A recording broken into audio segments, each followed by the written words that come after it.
All right, welcome back, YouTube. Hope you guys are having a great Friday. We're finishing up the mommy set, March of the Machines. We got red, green, we got multicolored, we got artifacts, and maybe lands. I don't know if there's any good lands. Anyways, let's get right back to it. All right, we're on to red here. Aki, Scrap Chomper. Love it. 1 mana, 1/1, Phyrexian Goblin. Pay 2, tap it, sacrifice an artifact or land, draw a card. Okay. I mean, 1 mana, 1/1. All right. Sack an artifact or land, draw a card. Okay. Huh. I wonder if the Oni's Anvil deck wants this. I wonder if Goblin decks in like Modern, Legacy, Vintage want this too. It's interesting. Yeah, I mean it's all right for limited. You start flooding out, you can just sack lands to draw cards. I don't know about artifacts for red. I guess maybe you could do red black incubate deck. I think you want to do black white for the Phyrexian incubate stuff, but it's something. I mean, maybe you could do 3 colors. It's interesting. This is an interesting card. Beamtown Beatstick, 1 red, artifact equipment. Equipped creature gets +1/+0 and has menace. Whenever equipped creature deals combat damage to a player or battle, create a treasure token. Equip 2. Okay. I like that it's 1 mana. I'm not huge on equipment.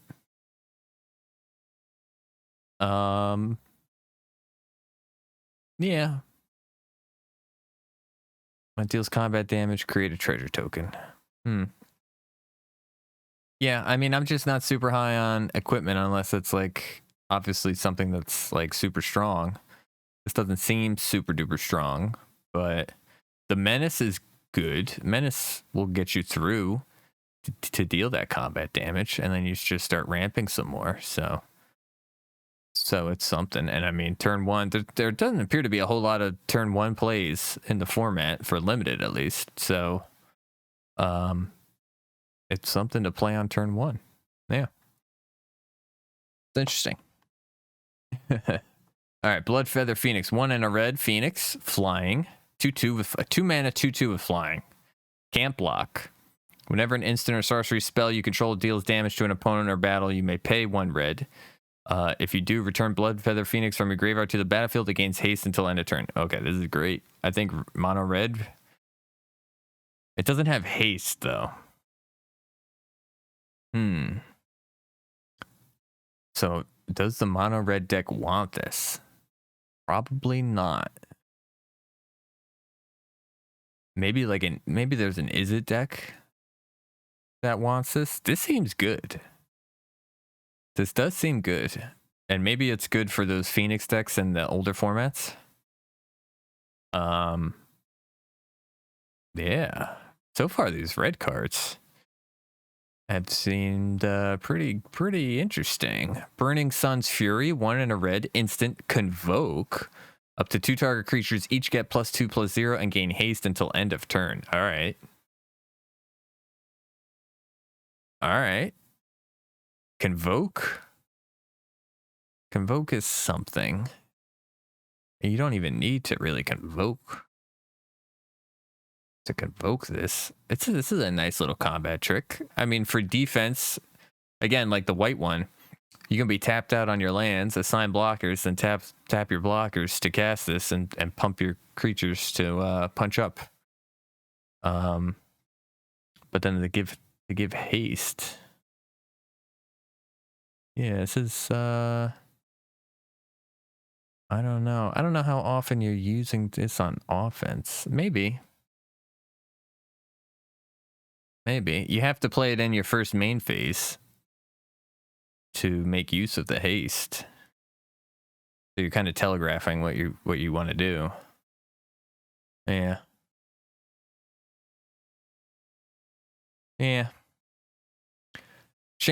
Chandra, Hope Speaking, 4 and 2 red, legendary planeswalker Chandra.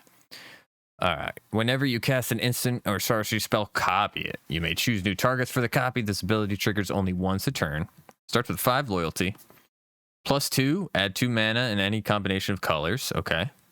Any combination of colors. That's interesting. +1, exile the top 5 cards of your library until the end of your next turn.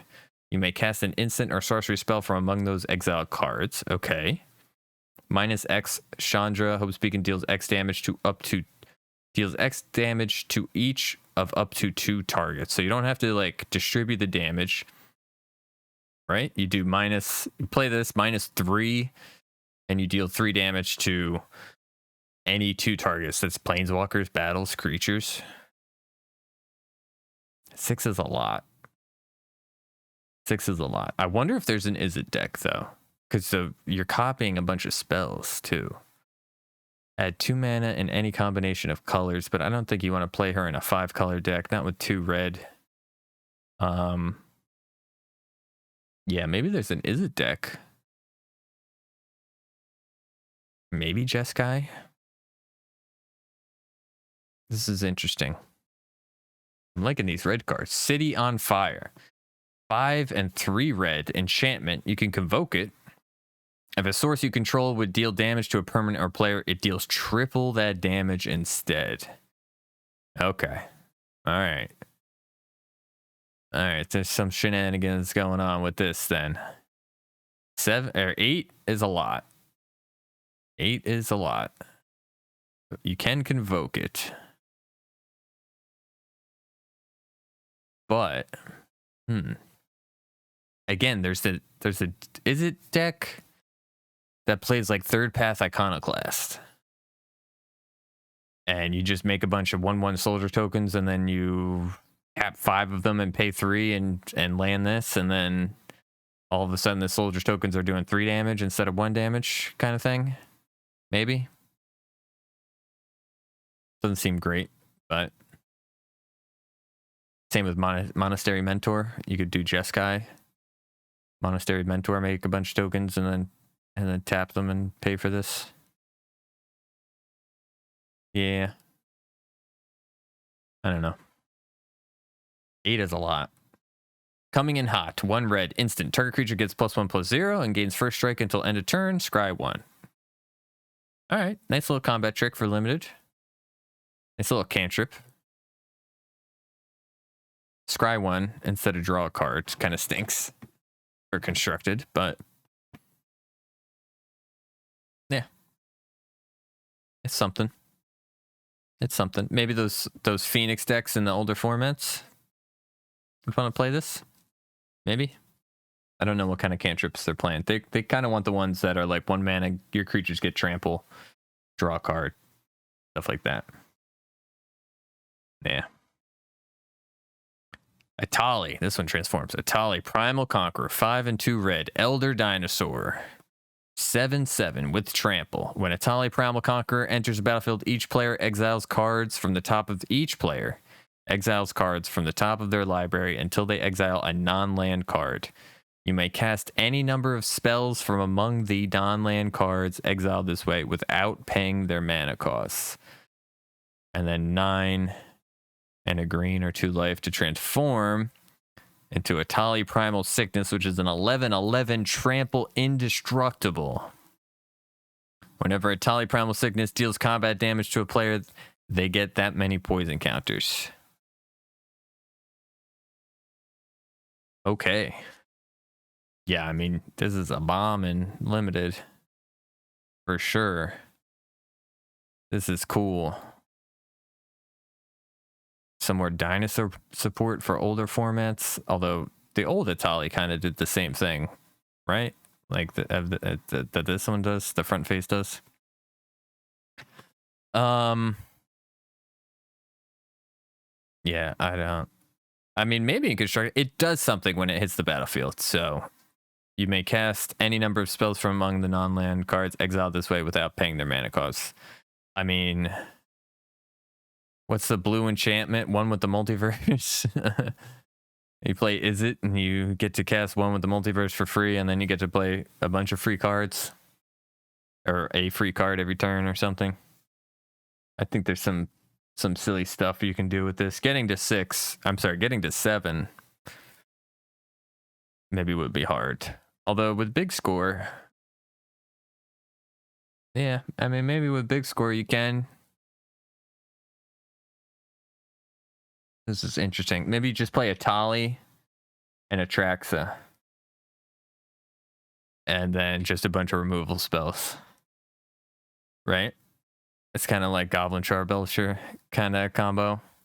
Only a Tali and a Traxa. Bunch of removal. You could do Boros. Or you could do Is It. And then you just play a Tali and get to cast a Traxa for free. And do something, get something from the opponent's deck as well. There's something there. All right. I like it. I like it. Man, these red cards. I wasn't so high on the white and the black and the blue, but some of these red cards. Well, here's one. Fearless Scald, 4 and a red, Dwarf Berserker, backup 1, double strike, 3/2. So 5 mana, 3/2, double strike. Okay. That's all right for limited, but it gives double strike. At worst, it's a 4/3 with double strike. 5 mana, 4/3 with double strike. This is good for limited. This is pretty good for limited.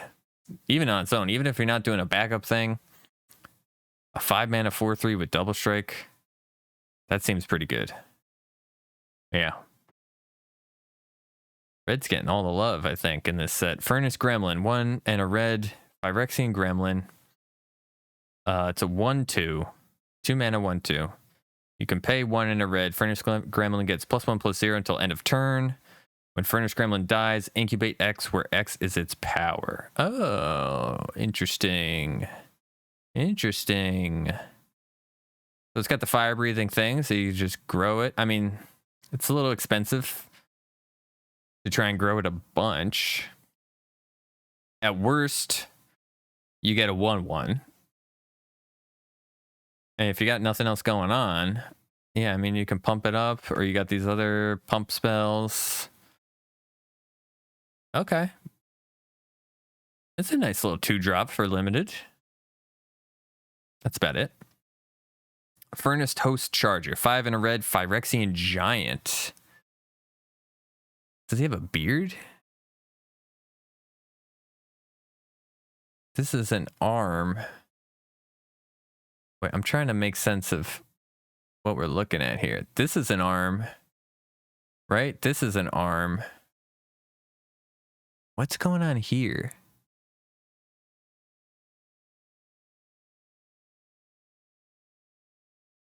I can't really make sense of what we're looking at here. All right.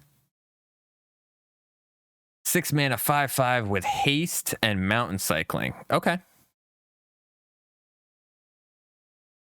All right. I mean, it could just win you the game, right? And limited. 6 mana, 5/5 with haste. It's not terrible. It's one of the bigger. It's on the bigger side of all the creatures that we've seen so far.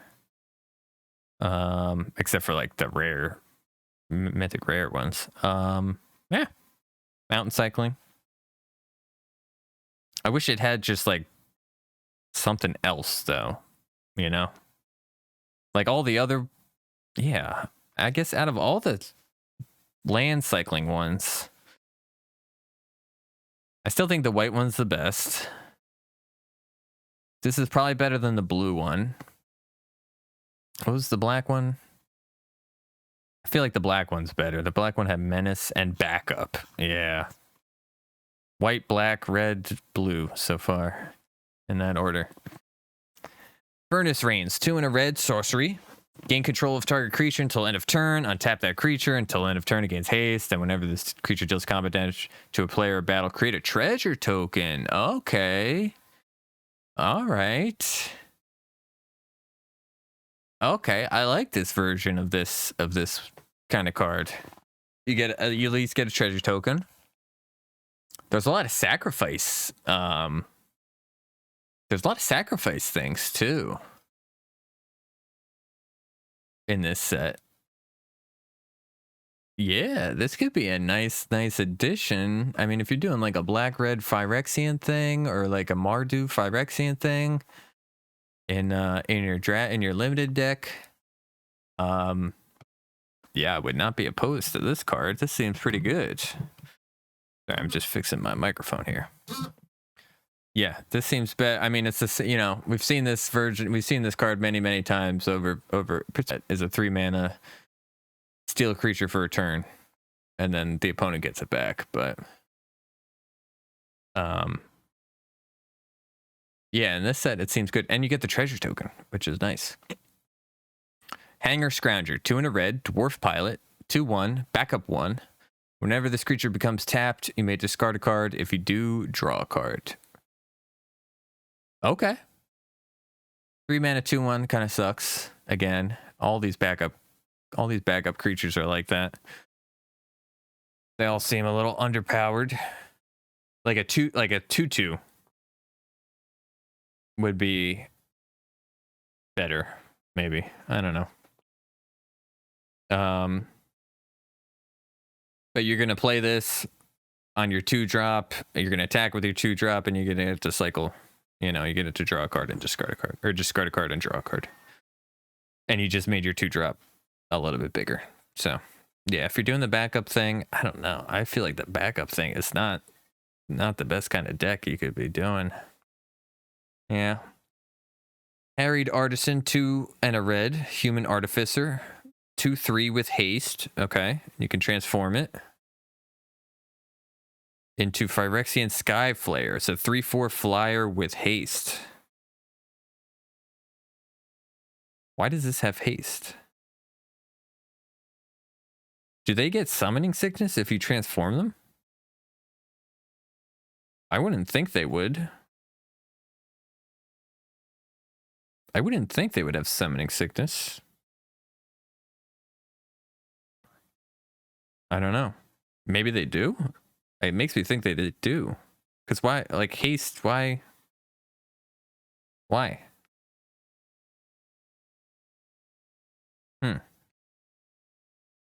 I never thought about that until now. I don't know. I like this. I mean, you can play it and flip it the next turn and not even pay 2 life. 2/3 with 3 mana, 2/3 with haste is not bad. And then I wonder if the mono red. Nah, mono red probably doesn't want this. It doesn't do enough otherwise. At 3, they're playing like Squee or just playing a bunch. I mean, they'd rather play like 3 monetary Swift Spears than one of these. Yeah. Yeah. It's okay for limited. Into the Fire, 2 and a red, sorcery, choose 1. Into the Fire deals 2 damage to each creature, planeswalker, and battle. Okay. Put any number of cards from your hand on the bottom of your library, then draw that many cards plus 1. Okay. Okay. This is interesting. Sorcery kind of sucks, but it's a 2 damage sweeper. Hits planeswalkers and battles. That's interesting. Because we don't have a lot of cards that can hit battles. But I mean, there's no battles that have two defense. I think maybe we've seen one that has like 3 defense. And yeah. But this is nice too. Put any number. It's like the Cathartic Pyre, which is 2 mana, deal 3, or discard up to 2 cards and draw that many cards kind of thing. So, except this is sorcery, and that was instant. All right, Invasion of Kaldheim, 3 and a red. When Invasion of Kaldheim enters the battlefield, exile when it enters the battlefield, exile all cards from your hand, then draw that many cards. Until the end of your next turn, you might play cards exiled this way. Ooh, I like this. I kind of like that. And then Pyre of the World. So how many defense? 4 defense. Pyre of the World Tree. Discard a land card. Pyre of the World Tree deals 2 damage to any target. Whenever you discard a land card, exile the top card of your library. You may play that card this turn. Ooh, I wonder if mono red wants this. Huh. The discard your hand, draw that many cards, but then you still get access to those your original hand for a turn. It's actually pretty big. 4. I mean, they don't want to not be going face is the thing. The mono red deck. Although this is great. I mean, maybe it's like a sideboard card for them. Because this seems good. This is like this is kind of what's the one creature that the modern burn deck plays? Just like pay 1, tap, exile card from your graveyard, deal 2 damage to target player.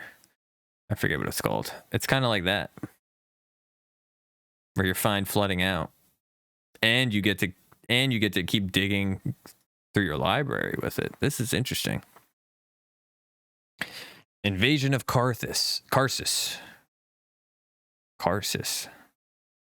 2 and 2 red. When Invasion of Karthus enters the battlefield, deals 3 damage to each creature and each planeswalker. Okay, doesn't deal damage to battles though.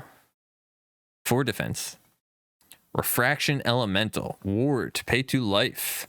Whenever you cast a spell, Refraction Elemental deals 2 damage to each opponent. Okay, so here's another one that's like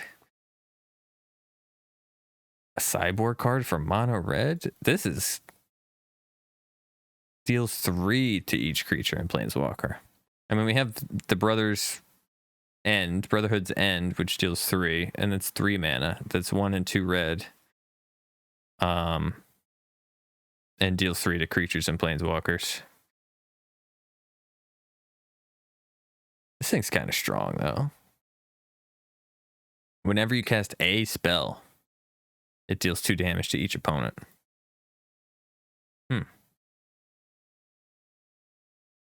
Maybe, I was talking about that in the last video. I was talking about the white kind of prison deck. Maybe this goes into like a Boros prison style kind of deck. Sweeper, and then this creature just pings a bunch. And you're playing other battles that just like lock their hand and stuff. And Anointed Peacekeeper. Well, this kills Anointed Peacekeeper, doesn't it? Yeah. I don't know. It's interesting. I keep saying that for like every card so far. They are though. These are we're getting to the good cards. Invasion of Mercadia, 1 and a red. When Invasion of Mercadia enters the battlefield, you may discard a card. If you do, draw 2 cards. Okay. All right. 4 defense. Kieran Flamewright. Is this Piccolo? Goblin Spell Shaper. Wait, what? Why is he so tall? Goblin Spell Station. Pay 3, tap, discard a card, create 2 1/1 blue and red elemental creature tokens. Creatures you control get +1/+0 and gain haste until end of turn. I don't know. He seems kind of meh. I guess there's like an Izzet deck here somewhere. He seems kind of meh. This seems good though. 2 mana, discard a card, draw 2 cards.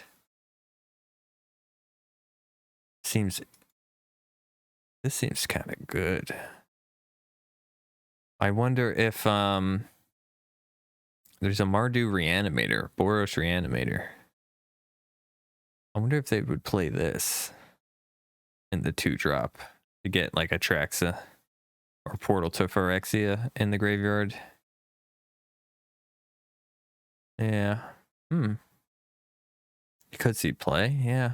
Invasion of Regatha. 2 and a red. When Invasion of Regatha enters the battlefield, it deals 4 damage to another target battle or opponent, and 1 damage to up to 1 target creature. Okay, so there was the black one. What was the black one? Render Inert, which removed 5 counters, which essentially clears every battle we've seen so far, right?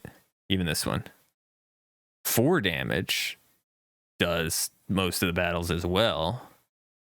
You create Disciples of the Inferno, human monk 4/4 with prowess.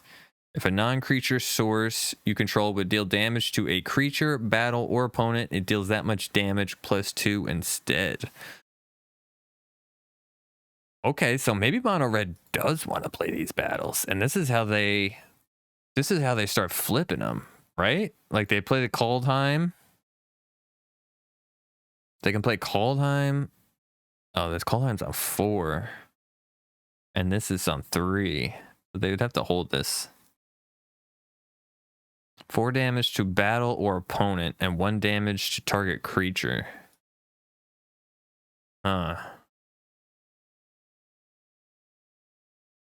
This is a good one, I think. This is a good one. Definitely good in limited. It's an uncommon as well. Invasion of Tarkir. All right. 2 mana. 1 black or 1 and 1 red. When Invasion of Tarkir enters the battlefield, reveal any number of dragon cards from your hand. When you do, Invasion of Tarkir deals X +2 damage to any other target, where X is the number of cards revealed this way. X can be 0, so it does at least 2 damage. Any target means it could be battles, planeswalkers, creatures, players. Has 5 defense, so. Defiant Thundermaw. Flying, trample. Whenever a dragon you could control attacks, it deals 2 damage to any target. Dragon deck, maybe? Is it a dragon deck? We saw that black dragon. Unfortunately, the Dungeons and Dragons sets rotated. That had a bunch of dragons. Man, all these red battles seem pretty good. Seem like they'll see play in constructed. They could. Karsus Depth Guard, 2 and a red. I don't know how to pronounce this. Phyrexian Warrior. It's a 4/3 with Defender. As long as Karsus Depth Guard's power is 5 or greater, it can attack as though it didn't have Defender. Okay, so you want this in a backup deck. In limited. Seems good for a backup. I mean, you just need to hit it once with the backup 1, right? And then it's a 5/4 that can attack. Yeah, 3 mana, 4/3. Sure. Seems good for limited. Kenra Spell Spear. Sorry, I've been talking a lot today. Kenra Spell Spear. 1 and a red. Trample Prowess. Oh, I've seen this card. This card's bonkers. 1 and a red. 2/2 with Trample and Prowess. Pay 3 and a blue, or 3 Phyrexian blue to transform it into Gitaxian Spellstalker. Trample, Ward 2, Prowess. Each instance of Prowess triggers separately. It's a 3/3. This card's huge. This card is humongous. And limited, I mean, there'd be a lot of times where you open pack 1 and you want to take this over your rare.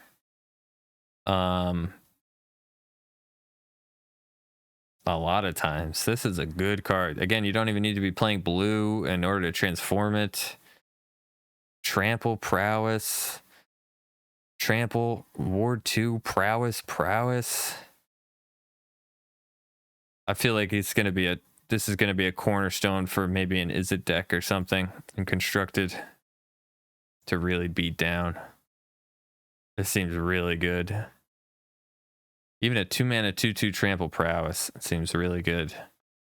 Maybe even Mono Red wants this. It doesn't have haste, but holy cow. It can beat down. Yeah. All right, Lithomantic Barrage. 1 red, sorcery. This spell can't be countered. Lithomantic Barrage deals 1 damage to target creature or planeswalker. It deals 5 damage instead if that target is white and or blue. Okay, so sideboard card. Sideboard card, good against Esper Legends.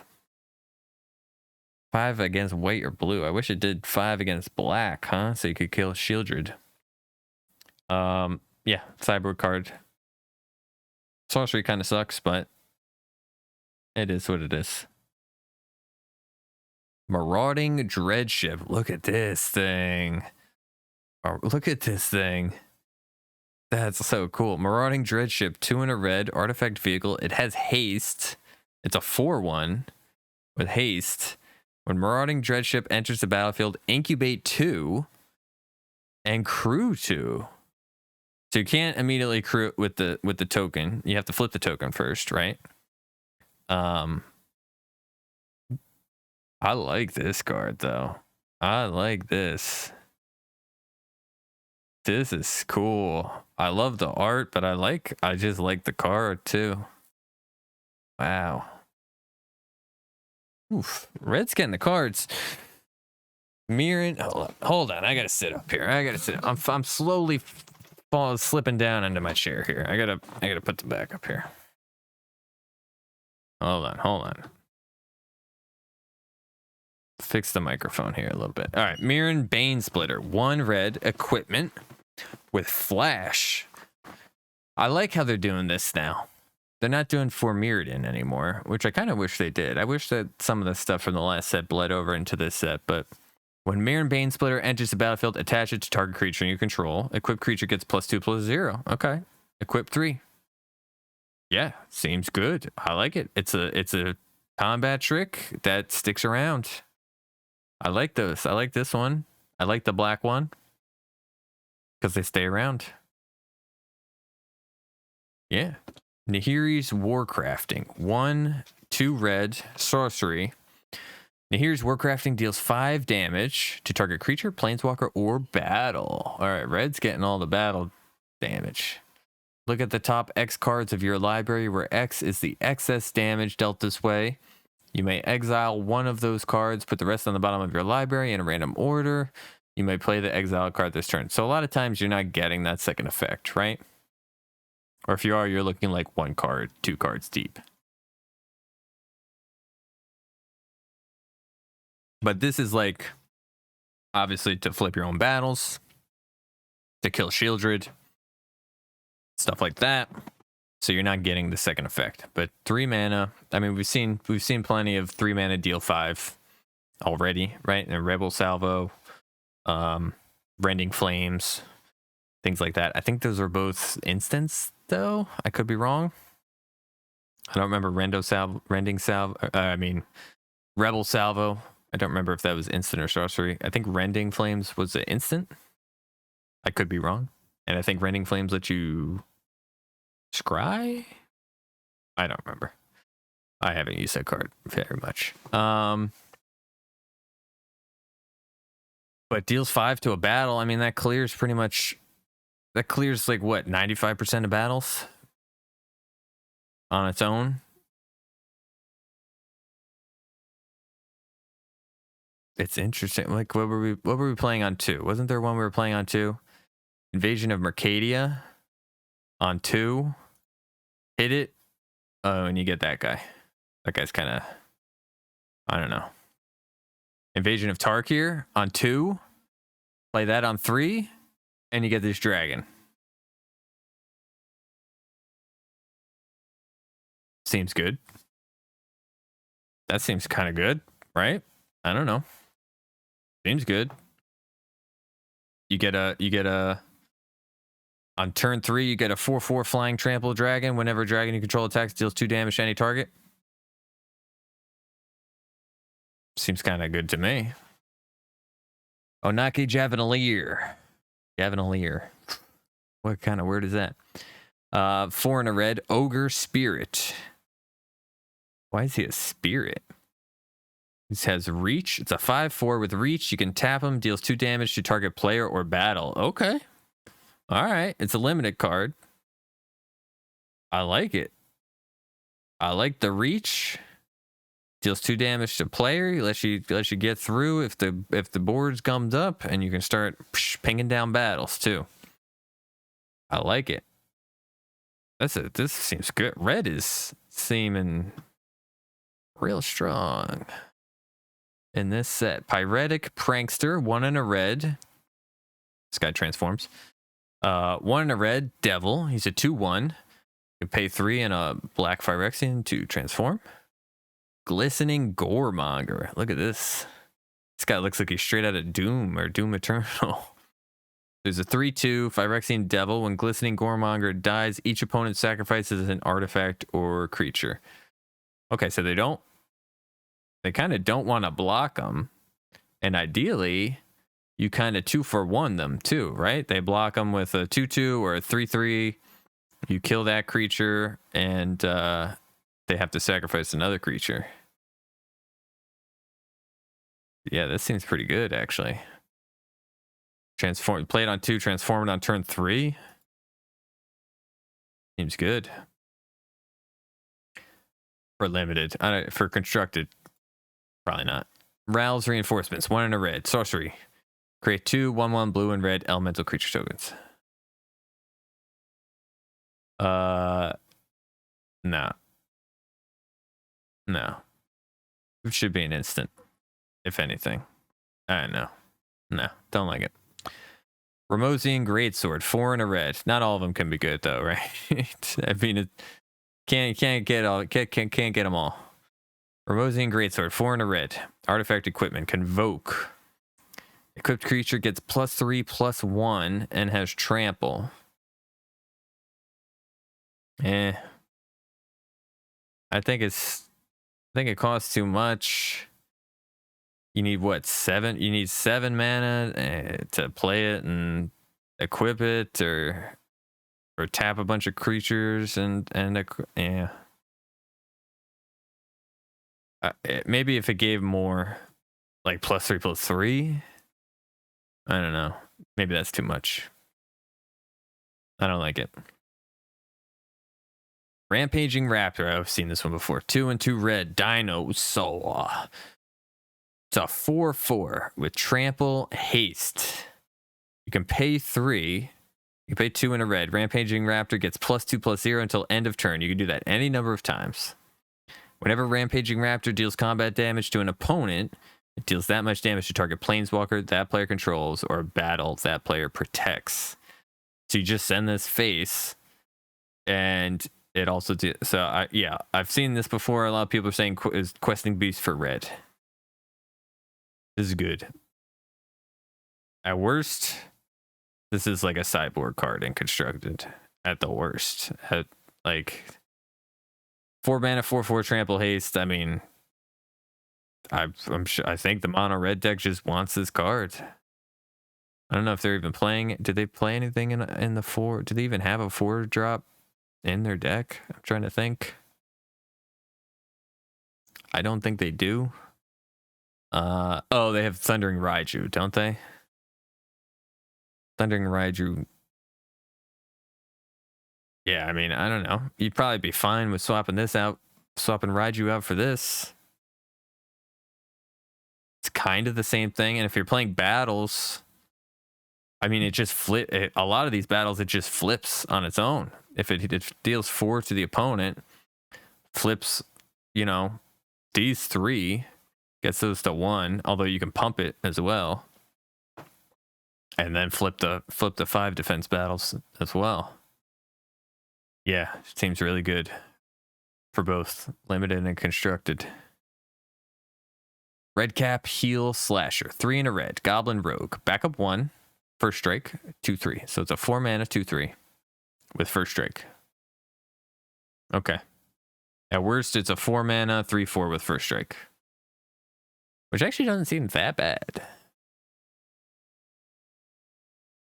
But you could play it and you give another creature +1/+1 at first strike until end of turn. All right. Yeah, I'm not big on these backup cards. I feel like the backup deck is not gonna be that good. I don't know. Scrappy Bruiser, 3 and a red. Raccoon Warrior. The 3/4. Whenever Scrappy Bruiser attacks, up to 1 target attacking creature gets +2/+0 and gains Trample until end of turn. Return that creature to its owner's hand at the end of combat. So if it attacks alone, it's a 5/4 and it comes back to your hand, right? Or you want to play this in a backup deck and turn this into a 4/3 with first strike and return it to your hand and play it and back up another creature, right? Although, yeah, because a lot of these you want to play in your first main phase. I guess you hold it until your next turn, which kind of sucks. Yeah. Yeah. That, thinking about it even more, that kind of sucks with this whole backup thing. Yeah. Searing Barb, 2 and a red, sorcery. Searing Barb deals 2 damage to any target, planeswalkers or battles. If it's a creature, it can't block this turn. Incubate 1. Yeah, I don't know. 3 mana seems like a lot. 3 mana, deal 2. Seems kind of meh. Though I don't think we're getting a 1 mana deal 2 in this set, right? In red. We haven't seen anything yet. Yeah. Incubate 1 is even kind of meh. I mean, the creature can't block. No, okay. You'd rather just kill the creature, right? Shatter the Source, 5 and a red, instant, convoke, choose 1. Shatter the Source deals 6 damage to target creature, planeswalker, or battle.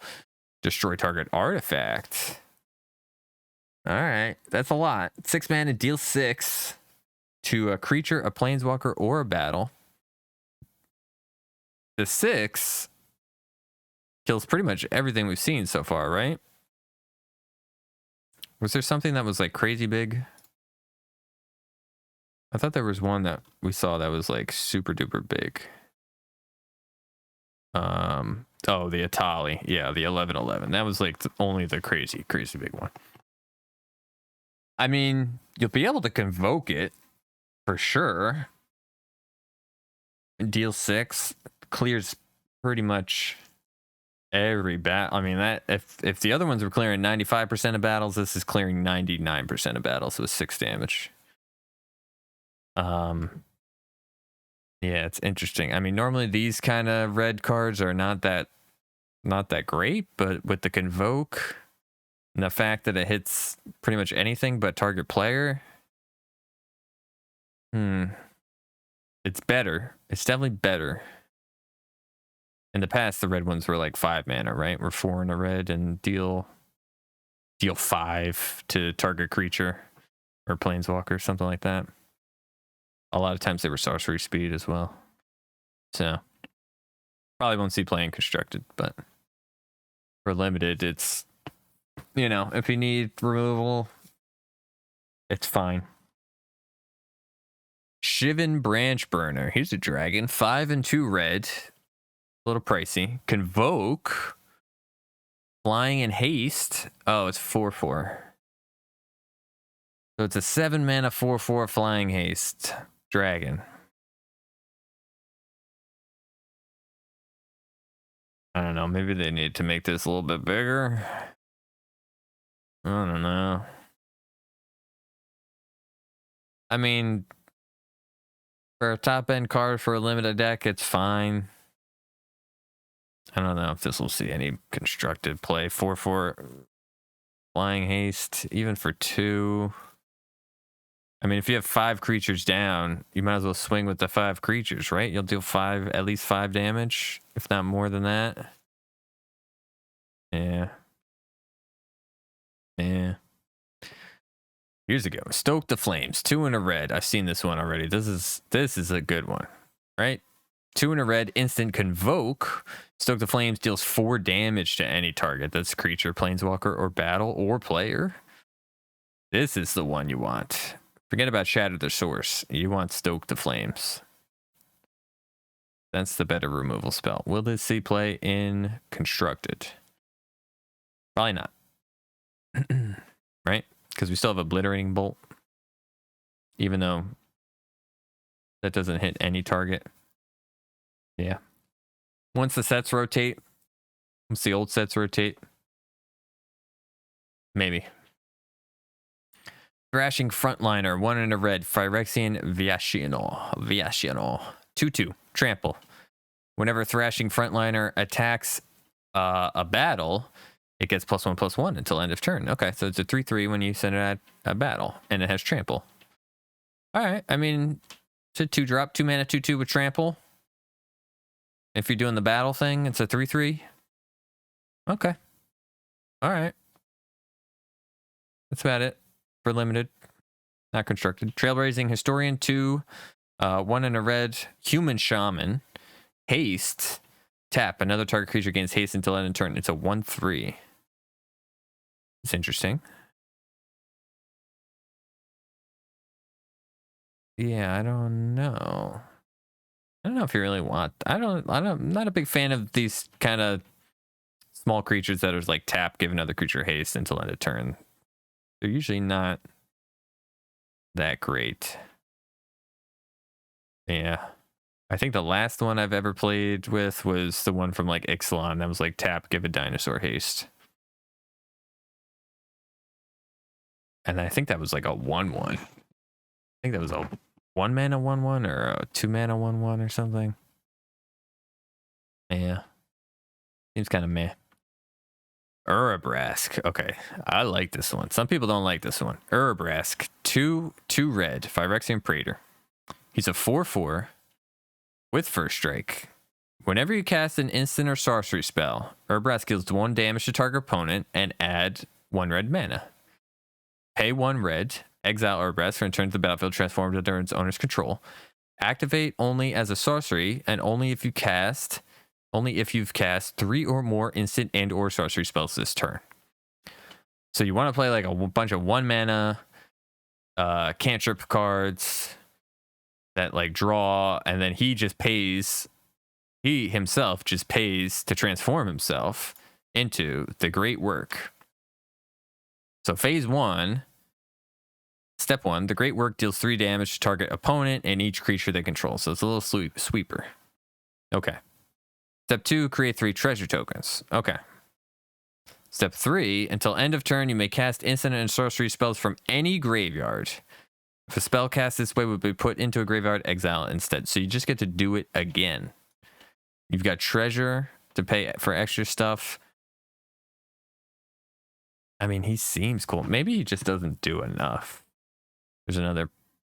Oh yeah, I don't like that version of. I don't like the black and white artwork. I don't know. Like, there's just like a way that you can just like go infinite, right? I mean, in an older format, couldn't you just play like Goblin Electromancer and just like storm off with this and just keep going forever? And you're getting treasures to make more mana. I mean, you need draws. Yeah, I guess you need draw spells. Although there was, yeah, I mean, for limited, you want. I mean, it's a bomb. It's a bomb. It's a 4 mana 4/4 with first strike. At least for limited. So, you know, there's nothing wrong with that. And then in constructed, I mean, we're going to play around with him for sure. We're going to play around with him. All right, Volcanic Spite, 1 in a red instant. Volcanic Spite deals 3 damage to target creature, planeswalker, or battle. Love it. You may put a card from your hand on the bottom of your library if you do draw a card. Love it. Oh, yeah, this is fantastic. This is great. Creature, planeswalker, or battle. That's perfectly fine. 3 damage. Great. Cycle a card, kind of. Yeah. Love it. Love it, love it, love it. Voldaren Thrill Seeker, 2 in a red. Vampire Warrior, 1/1. Backup 2. Pay 1. Sacrifice this creature. Deals damage equal to its power to any target. So it could be a 3 mana 3. I don't like this. This is a rare too. I don't know, man. I don't know. I don't like it. I think this is awful. 3 mana. At worst, it's a 3 mana 3/3 that pays 1, sack itself, deals 3 damage to any target. Seems bad. This just seems bad. Yeah. I don't know. I mean, if you're playing the backup deck, you want this card, right? Because it's like a removal spell, kind of. there's a lot of steps in order to remove a creature, but War Train Slasher, 3 and a red. Wolverine Dinosaur. Okay. 4/3 with Menace, and then whenever War Train Slasher attacks a battle, double its power until end of turn. A 4-mana 4/3 with Menace. That's also a Wolverine Dinosaur. Sign me up, man. Love it. Love it. Red's getting all the good cards. Last one. For red. Ren's Resolve. 1 and a red. Sorcery. Exile the top 2 cards of your library until the end of your next turn. You may play those cards. Okay. We've had this before, right? We have a card in standard that does this now, don't we? All right. It's the one that we have that, what's it? Reckless Impulse or something? Is it instant? Or is it instant or sorcery? I don't remember. I don't play mono red, so I play against it sometimes. I don't play it, so I don't really know. All right, on to green. Hold on, let me get more comfortable. I keep slipping down in my chair. I've been sitting in my chair for far too long today, I think. Ancient Imperiosaur. 5, 2 green. Dinosaur. 6/6. Convoke. Trample. Ward 2. Oh boy. Ancient Imperiosaur enters the battlefield with 2 +1/+1 counters on it for each creature. Oh my god. For each creature that convoked it. Oh my god. Holy shit. I love it. I love it. I love it. This is what a convoke card should be like. Yes. So it can get it can be a 20/20, right? It can get +14/+14. If you had 7 creatures, 2 of them green. And you paid this, you tapped all your creatures and you got a 20/20, right? With trample and ward. Right? You get this guy and give it haste. Love it. This is the Gruul set, isn't it? That's what they're doing with this set. Gruul kind of needed a power up for sure. Red, maybe not so much, but I don't know. I don't know if this will see play in constructed. Maybe it will. There's the one. What is the spell that makes all the 1/1s that are also lands? Do those count as convoke? I mean, you just don't tap them. You tap them when you convoke. You don't just tap them for regular mana, right? So, I mean, maybe it'll see play in constructed. Probably not. 7 is a lot. You'd rather just play like Thrawn. I mean, yeah, I don't know. Probably won't see maybe. I don't know. I mean, Galta saw play, and Galta was reduced by the power of creatures on the battlefield, so it's kind of the same thing. I don't know. That standard was also the power level. That standard was much less than this one. Okay, Arachnoid Adaptation. 1 green, instant. Target creature gets +2/+2 and gains reach until end of turn. Untap it. This is great. This is a great little combat trick. Love it. Love it for limited. Traxxas Fall. I hate this card. 1 and a green. Sorcery. Destroy target artifact, battle, enchantment, or creature with flying. I hate it because they did Traxxa dirty. She got killed by a building. It's stupid. I like Traxxa. It should be noted that destroying a battle doesn't flip the battle. It just like gets rid of the battle. So you want to target like a siege that your opponent has played and you are defending. So it's like a sideboard kind of card. I mean, I guess you can main deck this in limited, right? There's 1 battle per pack. You have to assume most people are going to be, especially like the first few weeks, first few days, first few weeks. I mean, people are going to be playing the battles. People are going to want to try them out. So there's also a lot of artifacts running around. Creatures with flying. Yeah, I mean, you could main deck this in limited and probably feel fine about it. Blighted Burgeoning, 2 and a green. Enchantment Aura, enchant land. When Blighted Burgeoning enters the battlefield, incubate 2. Whenever enchanted land is tapped for mana, its controller adds an additional 1 mana of any color. Okay. Should have made it 2. Should have made it 2 instead of 3. I don't know. I guess maybe there's a ramp thing to do in limited. You can, like, you know, ramp to this guy. There's probably a bunch of ramping stuff you can do. But you're not gonna play this in constructed. There's a lot of stuff like this in constructed. It just doesn't get played. Ramp like that just, I don't know. Bonded Herd Beast, 4 and a green. This transforms 4 and a green. Beast, 4/5. All right, 5 mana, 4/5. You can pay 4 and Phyrexian red. This is a cool. This art is actually weird. The way it's positioned. This is the back leg, right? And it looks like it's. I don't know. The perspective on this is very strange. So you play 4 and a red Phyrexian to get Plated Kiln Beast, a 7/5 with Menace. Oh, I love it. So you pay 5 mana. You already have the mana. Next turn you pay 4 and pay 2. And then you have a 7/5 with Menace. You have a huge creature. Great. Awesome.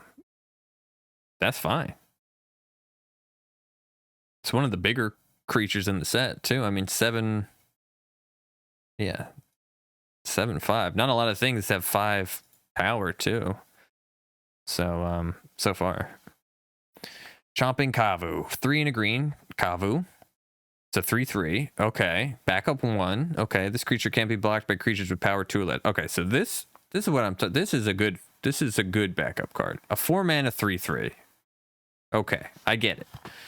You know, it has keywords on it, and you know, it's got some text on the card, so we can't make it like a 4 mana 4/4, right?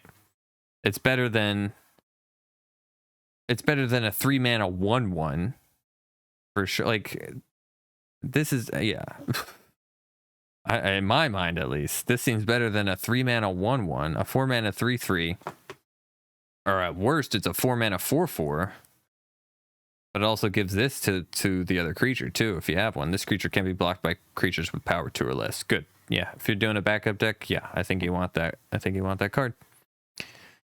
Converter Beast, 3 and a green, Phyrexian Beast. When Converter Beast enters the battlefield, incubate 5. It's a 0/1.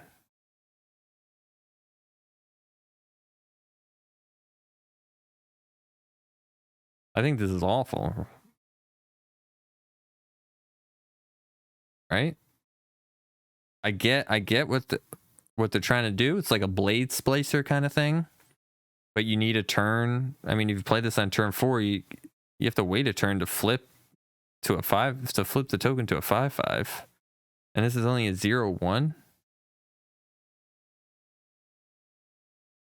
This would be good. I mean, we've seen what, 2 blink cards in white. So this would be kind of cool if you're doing the blink stuff. I wish there were some more blink cards. Yeah,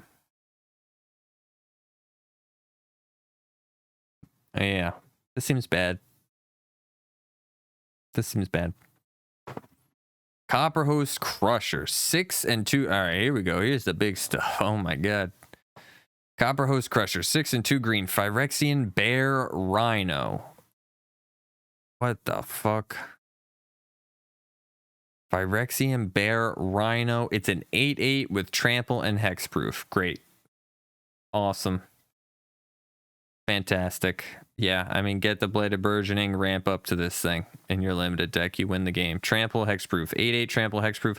The only thing I can stop that is like a Tali, right? That we've seen so far. Not even this thing. Well, this thing could. This thing can't. This thing can't stop it. There's nothing else that we've seen so far besides the Tali that can stop this guy. Awesome. Cosmic Hunger. 1 and a green. Instant. Target creature you control deals damage equal to its power to another target creature, planeswalker, or battle. Great. It's a green fight spell. And they added battle. Great. Good, good, good. Good, good, good. They gave all the battle stuff to red and green. Right? White, black, and blue. Black has like 1 card. Alright, Crystal Carapace. 3 and a green. Enchantment Aura, enchant creature. Enchanted creature gets +3/+3 and has Ward 2. Cycling 2. Have we seen cycling on any besides the basic land cycles? Have we seen cycling on any other cards this set? Why does this card have cycling? They should have got rid of cycling and put flash on this. And then it would have been better. Yeah, I mean, I wouldn't play this in a... I probably wouldn't play this in a limited deck. If I had to, if I was like short on combat tricks or something, then sure. But I wouldn't want to play this in a limited deck. Deeproot Wayfinder. 1 and a green. Merfolk Scout. It's a 2/3. Whenever Deeproot Wayfinder deals combat damage to a player or battle, surveil 1. Okay. Then you may return a land card from your graveyard to the battlefield. Oh, yeah. Oh, yeah, you want this so you can ramp up to your Copperhose Crusher, so you can ramp up to your Herd Beast or your Ancient Imperiosaur. Hell yeah. Yes, it's a rare. Seems good. Okay, maybe ramp is on the menu for Constructed. Maybe there's some ramping stuff you can do in Constructed. Doomscar Warrior, 2 and 2 green, Human Warrior. It's a 4/3. See, okay. Here's green's got the good backup cards here. Here's a 4 mana 4/3. All right, backup 1, which it gives all this is all this stuff it gives out to the other creature too. So it gives Trample, and it gives whenever this creature deals combat damage to a player or battle, look at that many cards from the top of your library. Okay. You may reveal a creature or land card from among them and put it into your hand with the rest on the bottom. Yes. Yes. Yes. Of course. Yes. Yeah, this is good. This is a good backup card. That's how you design a good backup card. Yeah, if there's a human deck in standard, I think they want to play this guy too. Seems good. I like it. I mean, 4 mana 4/3 with Trample and limited. On that, like, that seems good. And then the backup 1. So even if it comes in on its own, it's a 5/4. 4 mana 5/4 with Trample. That always has this text as well. Seems good, man. Look at the top 5. Look at the top 4 or 5 cards from your library and put a creature or land card into your hand. Yeah. Seems good. Fertilid's Favor, 3 and a green, instant. Target player searches their library for a basic land card, puts it onto the battlefield tapped, then shuffles. Put 2 +1/+1 counters on up to 1 target artifact or creature.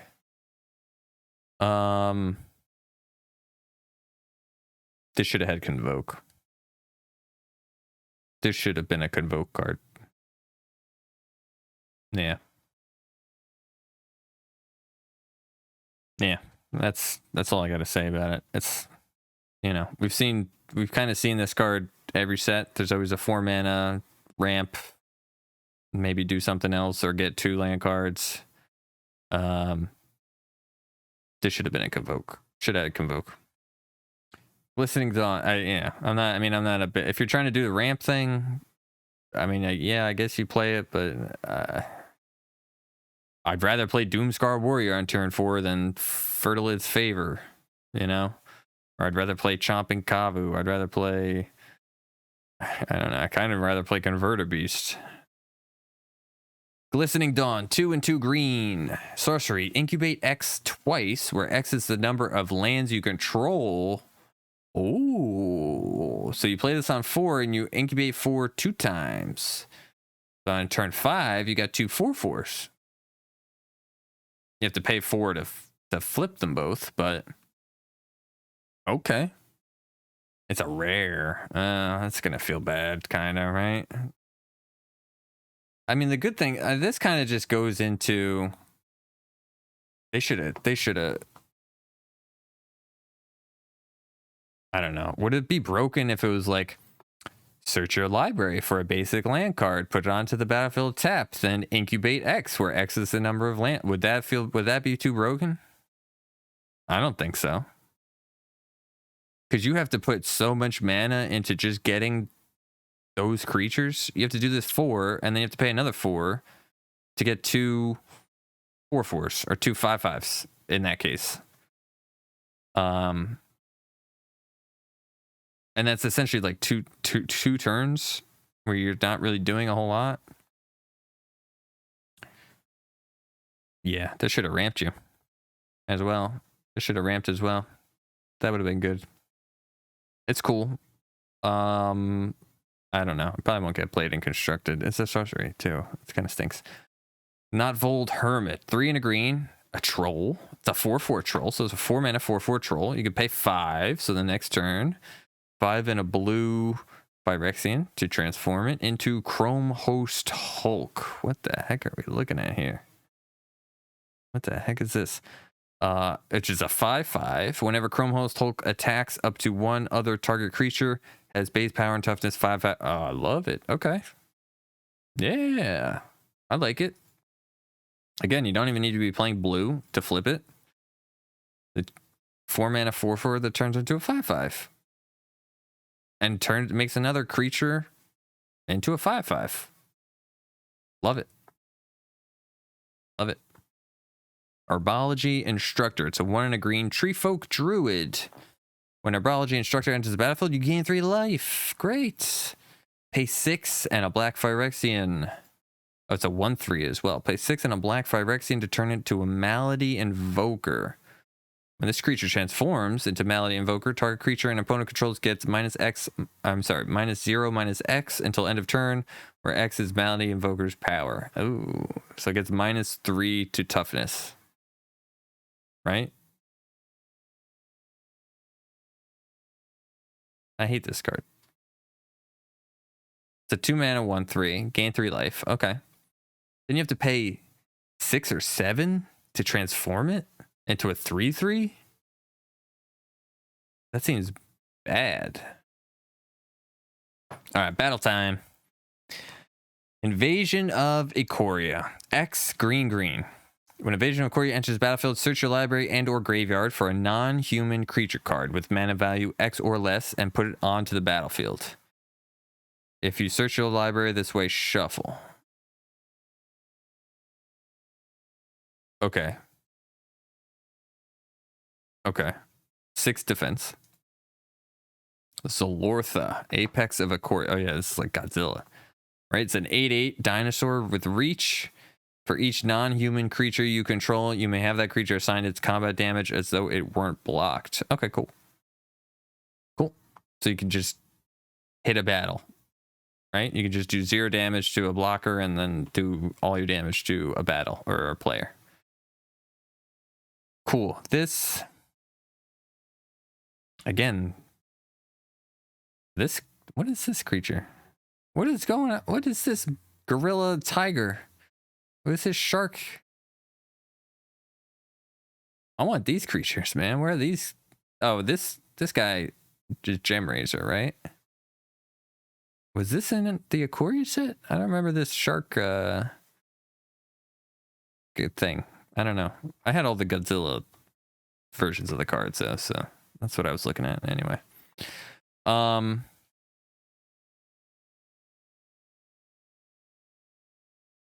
I mean, all the cool cards that you want to put on the battlefield cost a lot, right? And we don't have a whole lot of ramp. Yeah. And 6 is kind of a lot to flip. Invasion of Ixalan, 1 and a green. When Invasion of Ixalan enters the battlefield, look at the top 5 cards of your library. You may reveal a permanent card from among them and put it into your hand. Put the rest on the bottom of your library in a random order. Okay. And you get Belligerent Registrar. Trample. Whenever you cast a spell, Belligerent Registrar gains indestructible until end of turn. Okay, that seems cool. That seems cool. The artwork is cool. Love the dinosaurs. Love to go back to Ixalan. Love that set. Yeah, I mean, it's okay. 2 mana. Look at the top 5. Get a permanent. So a creature, probably. And then you have to deal 4. Trample whenever you cast a spell. I mean, the next turn, like if you're playing Gruul, the next turn you cast that Nahiri spell, right? Deal 5 damage to this. Flip it. You get the 1. You can look at the top card and exile it and play it until end of turn. And then you get this guy whenever you cast a spell. He gains indestructible. So I like it. These are like I like the battles. They're kind of like anti-control, right? Because there's a way for you to like cheat creatures onto the battlefield. Oh, well, I guess that's not true because it counts as casting. So I guess they could counter the creature, right? When it flips. Because you have to cast the creature card. Invasion of Marauding. 4 and a green. When Invasion of Marauding enters the battlefield, put a +1/+1 counter on target creature you control. Then that creature fights up to 1 target creature you don't control. 6 defense. Okay. A lot. I wish it gave more than 1 +1/+1 counter. It's 5 mana. Kind of a lot. What do you get? Primordial Plasm. I love this art. 4/4 ooze. At the beginning of combat on your turn, another target creature gets +2/+2 and loses all abilities until end of turn. Okay. All right.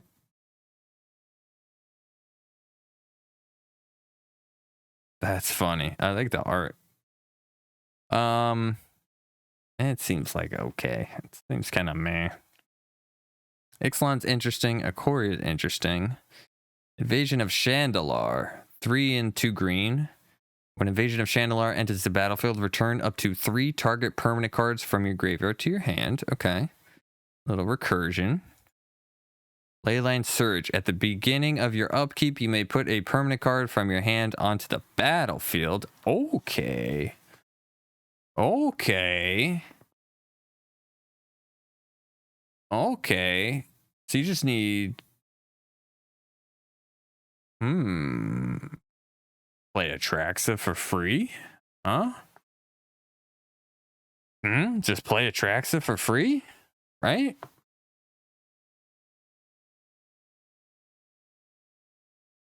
Play Gruul. Big score. Play this. Deal 4 or 5 damage to this thing. Get the enchantment. Play Atraxa for free. Or Golgari's, or Black's even got the thing that removes the counters. Seems good. Seems good to me. Okay. Invasion of Zendikar. 3 and a green. When Invasion of Zendikar enters the battlefield, search your library for up to 2 basic land cards. Put them onto the bat. Okay, so here's our ramp. It's at 4, though. We need some ramp at the 3 mana slot, I think, in order to keep up in this format. It only has 3 defense, though. Awakened Skyclave. 4/4. Oh, yeah, I've seen this. 4/4 Vigilance Haste. As long as Awakened Skyclave is on the battlefield, it's a land into it, in addition to its other types, and you can tap it to add a mana of any color. So it's a little more. So it gives you essentially 3 lands. Essentially, I mean, it can die. Vigilance and Haste. Yeah.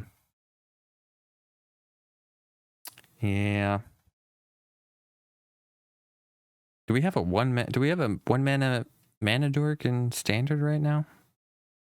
Like Elvish Mystic or Llanowar Elves? They could play this on 3. I feel like it's not fast enough.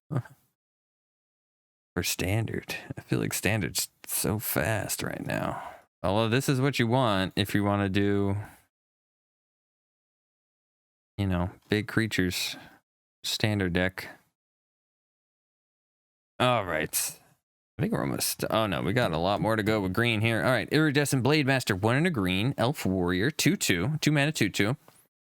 pay 3 and a green, and she gets +2/+2 until end of turn. Okay, Elf Warrior. All right. Okay. I think you'd be happy to get this in your limited deck, right? For a 2-drop, 2 mana 2/2, and you can pump it later on.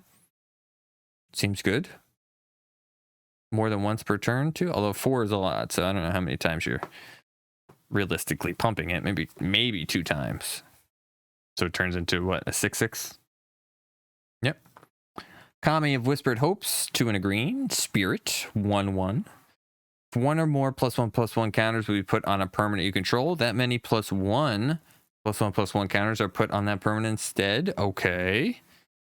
Tap at X mana of any color, where X is Kami Whispered Hopes powers. Okay, so if you're doing the backup plan, you really want this card then, right? If you're doing a backup deck, you really, really want this card. Yeah, this kind of makes backup a lot better. Yeah. I feel like this is the only card that makes the backup cards worthwhile. Overgrown Pest, 2 and a green. Pest creature. There's a 3 mana 2/2. When Overgrown Pest enters the battlefield, look at the top 5 cards of your library. You may reveal a land or double-faced card from among them and put that card into your hand. Put the rest on the bottom of your... Okay, so this is our Vorak, right? Contagious Vorak for this set.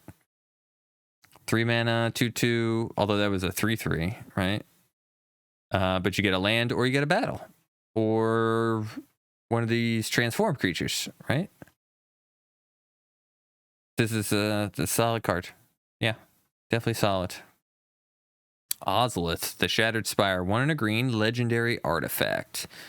If 1 or more +1/+1 counters will be put on an artifact or creature you control, that many +1. Yeah, so here's another one. So you want the Spirit, you want the Kami, and you want the Ozolith. That many +1/+1 counters are put on it instead. Also pay 1 and a green and tap this. Put a +1/+1 counter on target artifact or creature you control. So you can just do this and you can cycle this. Okay, cool. I don't know if this got played and constructed, but you definitely want this. Like if I saw this pack 1 pick 1, then it'd be like, okay, I'm doing backup. I'd be fine with doing backups then. This you don't even actually need to do backup, because this you just pay and tap it and you put the counters on, so you don't even need to be doing backup with this one. But yeah, this and the Kami, that's a nice little two card combo thing going on there. Placid Rottentail. Oh, look at this poor bunny. It's a 1 green fungus rabbit. It's a 1 mana 1/1 with vigilance. Pay 2 and a green, exile Placid Rottentail from your graveyard, put 2 +1/+1 counters on target creature, activate only as a sorcery. Oh, look at this poor bunny. You want this in that Black Sacrifice deck, right? Kind of. So you can just sack this and do something, and then you can put +1/+1 counters on a creature. It seems good, actually. It seems pretty good.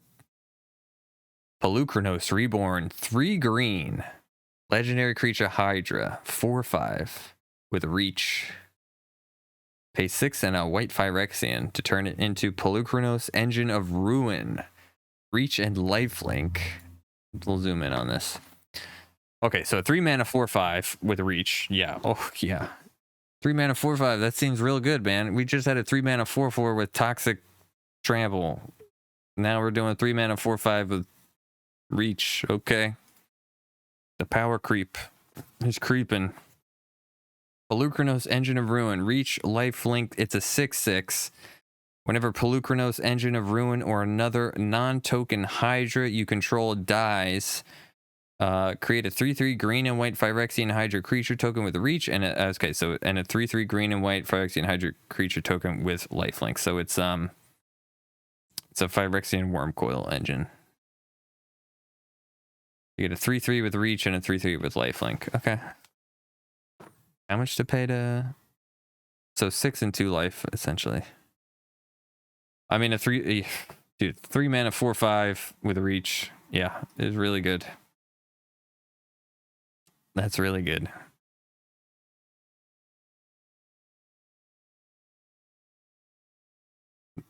Yeah. I wish green had a good deck and standard. Hopefully this time around.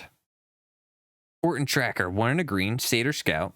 It's a 1/1, so 2 mana 1/1. You can tap, untap target land. Okay, so a little rampy boy. You can also tap, choose target battle. If an opponent protects it, remove a defense counter from it. Otherwise, put a defense counter on it. Activate only as a sorcery. Just a 1 counter. It's kind of Maybe if it's a 2 mana 2/2. I don't know.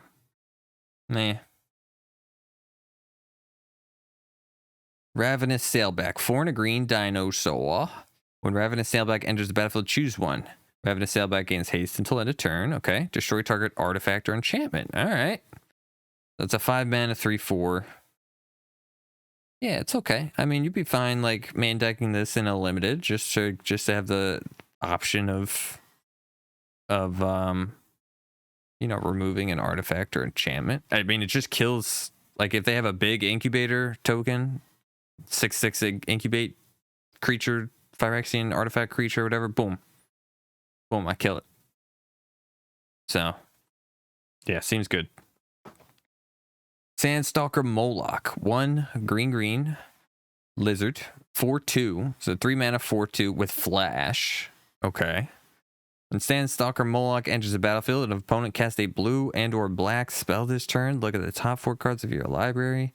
You may reveal a permanent card from among them and put it into your hand with the rest on the bottom of your library in a random order. Okay.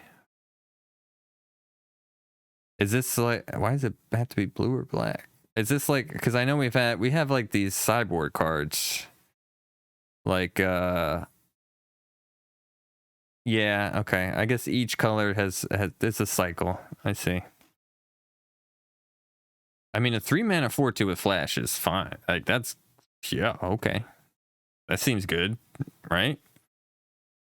Seems like those best one out of all. Like, this you could just play anyway. In limited. Seed of Hope, 1 green, instant. Mill 2 cards. You may put a permanent card from among the milled cards into your hand. You gain 2 life. So it has to be of the 2 that you just milled, right? It's not a permanent card from your graveyard. Gain 2 life. I don't know. I don't think this is good. I know some people were saying, I mean, this might be good in like an older format, like Legacy or Vintage or Modern. But I don't think this is good for Standard or Constructed. I mean, Standard or Limited. Yeah. Serpent Blade Assailant, 2 and a green. Elf Warrior, 2/1. Backup 1. Death Touch. All right, so 3 mana 2/1 with Death Touch, and it can give out Death Touch. This seems like an okay backup creature. The Death Touch is, yeah. All right.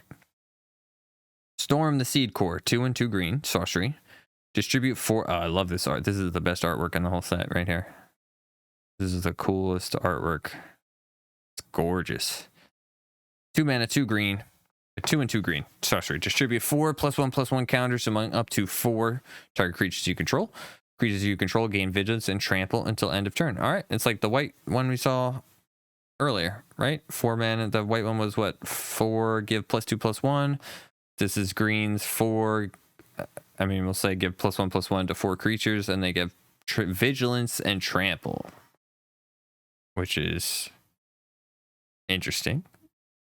I mean, you could play this, attack with your creatures, and then tap them and convoke something else too. Keep in mind. So seems okay for limited. Streetwise Negotiator. Oh, sorry. Streetwise Negotiator, 1 and a green. Cat Citizen. It's a 0/2 with backup 1. And this creature assigns combat damage equal to its toughness rather than its power. Okay. I mean, there's a lot of like fatties, right? There's a lot of big booty creatures in this set. I specifically think of that black demon. That was a 3/5. That would be pretty good. So I don't know if I would build like a whole deck around having a big booty, but you know, there's a lot of big booty creatures, so this could be relevant. Oh, but you know what? It's not all creatures. It's just this creature or... Yeah, I hate these backup cards, man. I hate these backup cards. I don't think they're very good, I guess.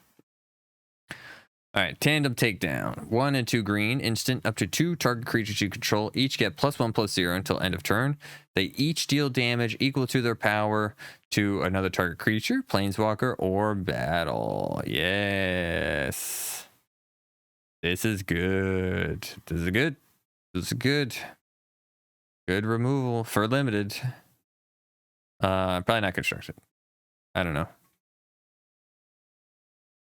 Tangled Skyline, 4 and a green, enchantment. When Tangled Skyline enters the battlefield, you gain 5 life and incubate 5. Oh, this is the green version, the green enchantment.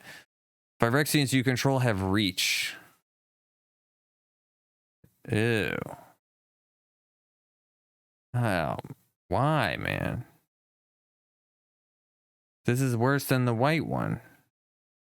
This is the worst one. Who cares about reach? Maybe like Trample. Give Trample. Oh, this is awful. This is just 5 mana, gain 5, incubate 5. They have... ugh. Blue one's the best. Blue, what did I say? Blue, then red, then white, then green. Oh, what was the black one? Blue was the best one. Blue, then black? Where was it? It was... I don't know. Blue is the best one. Whoop, I'm getting ahead. Timberland Ancient, 4 and 2 green. Tree Folk. Reach, Trample, Forest Cycling. What's with all the reach, man? Reach, Trample, Forest Cycling. It's a 6/5. This guy's cool. He's just like chilling, and then the Phyrexian worm thing comes out, and he's like, "Hey, don't touch me, man." 6 mana, 6/5 with Reach, Trample. Sure. And a Forest Cycling. Is it... I feel like it's better than the red one. I think the white one is still the best. The guy that exiles an opponent's creature. Yeah. The white one, then the black one. And then, I don't know, maybe the red one, maybe this one. The blue one was pretty bad. Tribute to the World Tree, 3 green, enchantment. Whenever a creature enters the battlefield under your control, draw a card if its power is 3 or greater. Otherwise, put 2 +1/+1 counters on it. Okay. All right. Some support for a green deck in standard. Ideally, you play this on turn 2, right? And then all your creatures are just big, or you're drawing a bunch of cards. I like it. I like it. I like it. It's not legendary either, so you can have more than one. I like it a lot. Yeah. Vengeance Earth, 1 and a green, instant. Target creature or land you control becomes a 4/4 elemental creature with haste. In addition to its other types, until end of turn, it must be blocked this turn if able. I love this. 2 mana.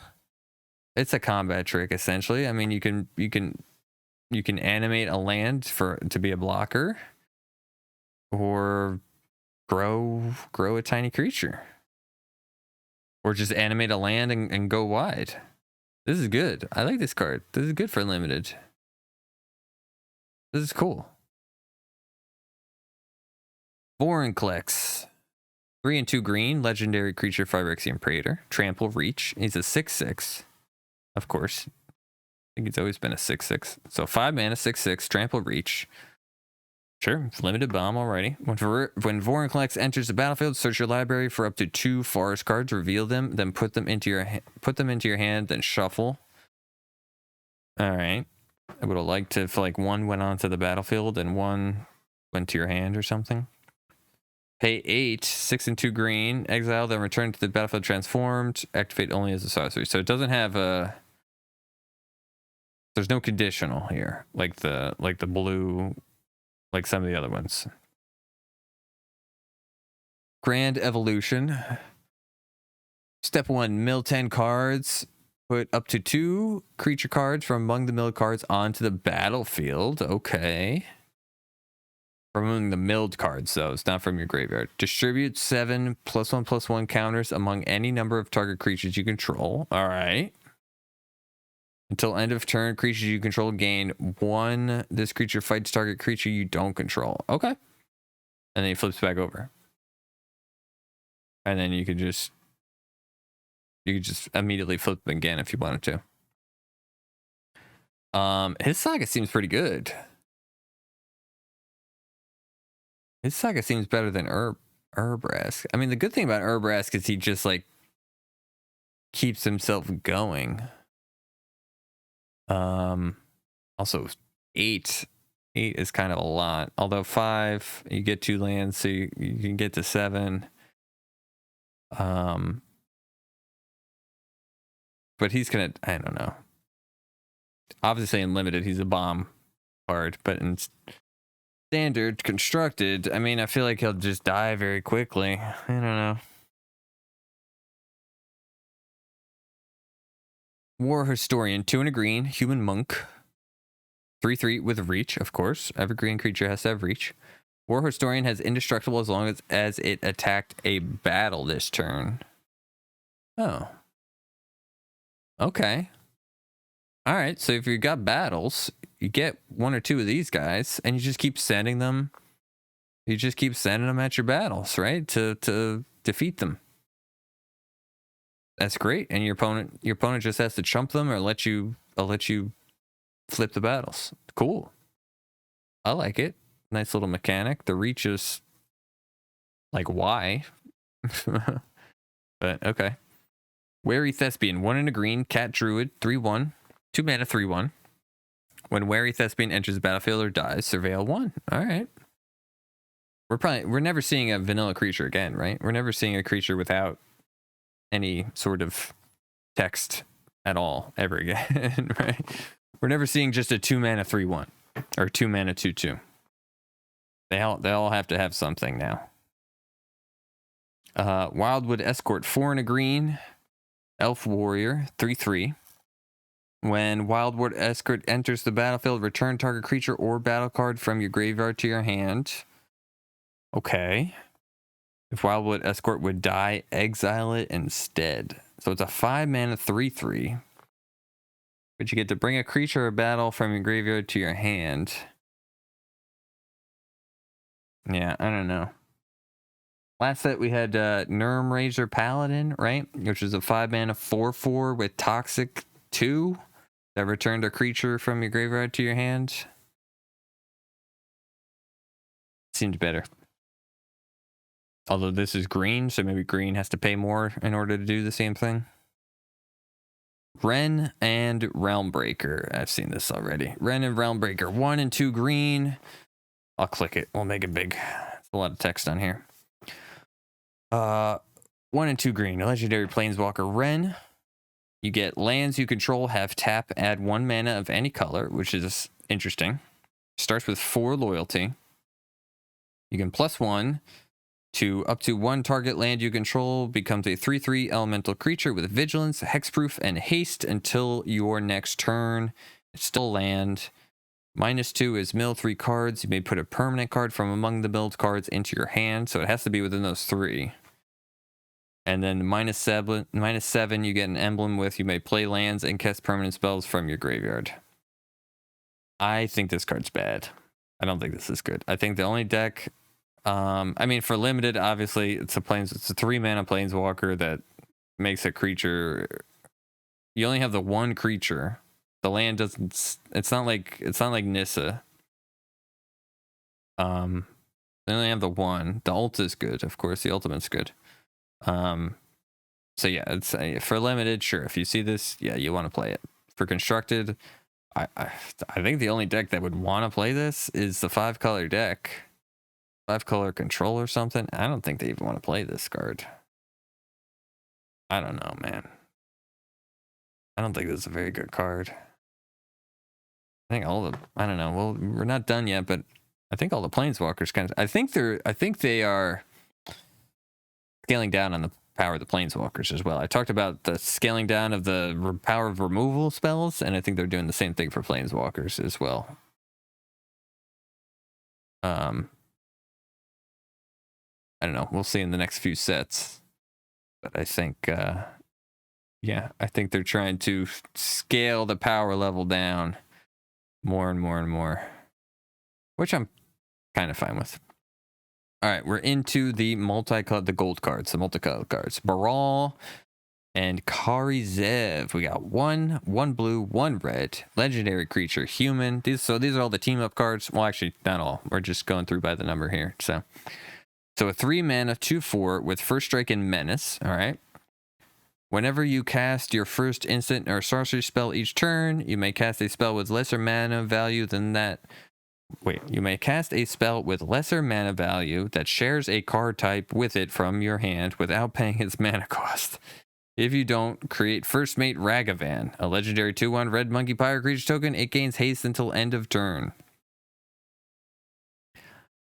So I think this goes with, I was talking about an Izzet deck earlier, and I think you want this in your Izzet deck, and I think you want to be casting some big spells, right? So you can cast a big spell, and you can cast another big spell for free, kind of thing. I'm surprised you don't get a like Baral reduced the cost of instant sorcery spells by 1, right? So I'm surprised you don't get something like that.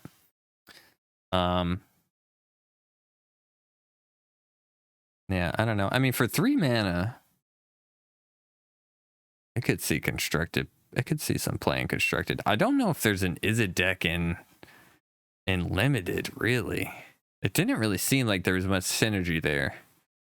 In constructed, I could see something. In constructed, I could see an Izzet deck.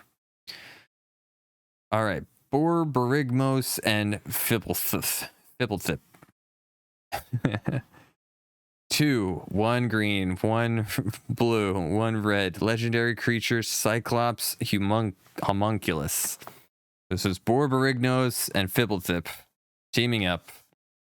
It's a 5-mana 6/5. When Borborygmos and Fibblethip enters the battlefield or attacks, draw a card. Then you may discard any number of land cards. When you discard one or more cards this way, Borborygmos and Fibblethip deals twice that much damage to target creature. Okay. Pay 1 and a blue. Put Borborygmos and Fibblethip into its owner's library, 3rd from the top. So he's got a little self-protection.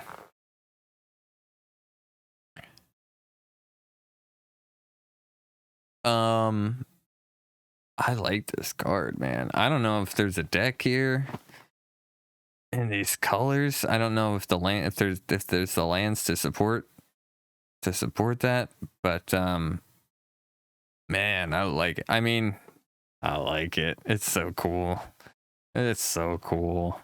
Look at Fibblethip. Just he's hard to see, but look at him. Just he's like Ratatouille in Borborygmos' hair, just cheering him on, directing him and stuff. I love it. We'll probably play around with it, try and get it to work or something. All right, Botanical Brawler. It says 1 green and 1 white. Elemental Warrior. Trample. Botanical Brawler enters the battlefield with 2+1/+1 counters on it. Okay, so it's a 2-mana 2/2. Whenever 1 or more +1/+1 counters are put on another permanent you control, if it's the first time +1/+1 counters have been put on that permanent this turn, put a +1/+1 counter on Botanical Brawler. So when you grow something else, you grow this thing. Now it's a warrior, not a soldier. I mean, it kind of combos well combos a little bit with Belligerent, right? It's obviously it's good for limited. 2 mana 2/2 trample, and it grows. You know, you don't have to be a dedicated backup deck. Although if you're playing green white, I think you're doing the backup stuff and limited. But for constructed, yeah, I saw like Belligerents, like they just both grow with each other. Like Belligerents gets +1/+1, a creature enters the battlefield, and then this gets +1/+1. So they're both growing.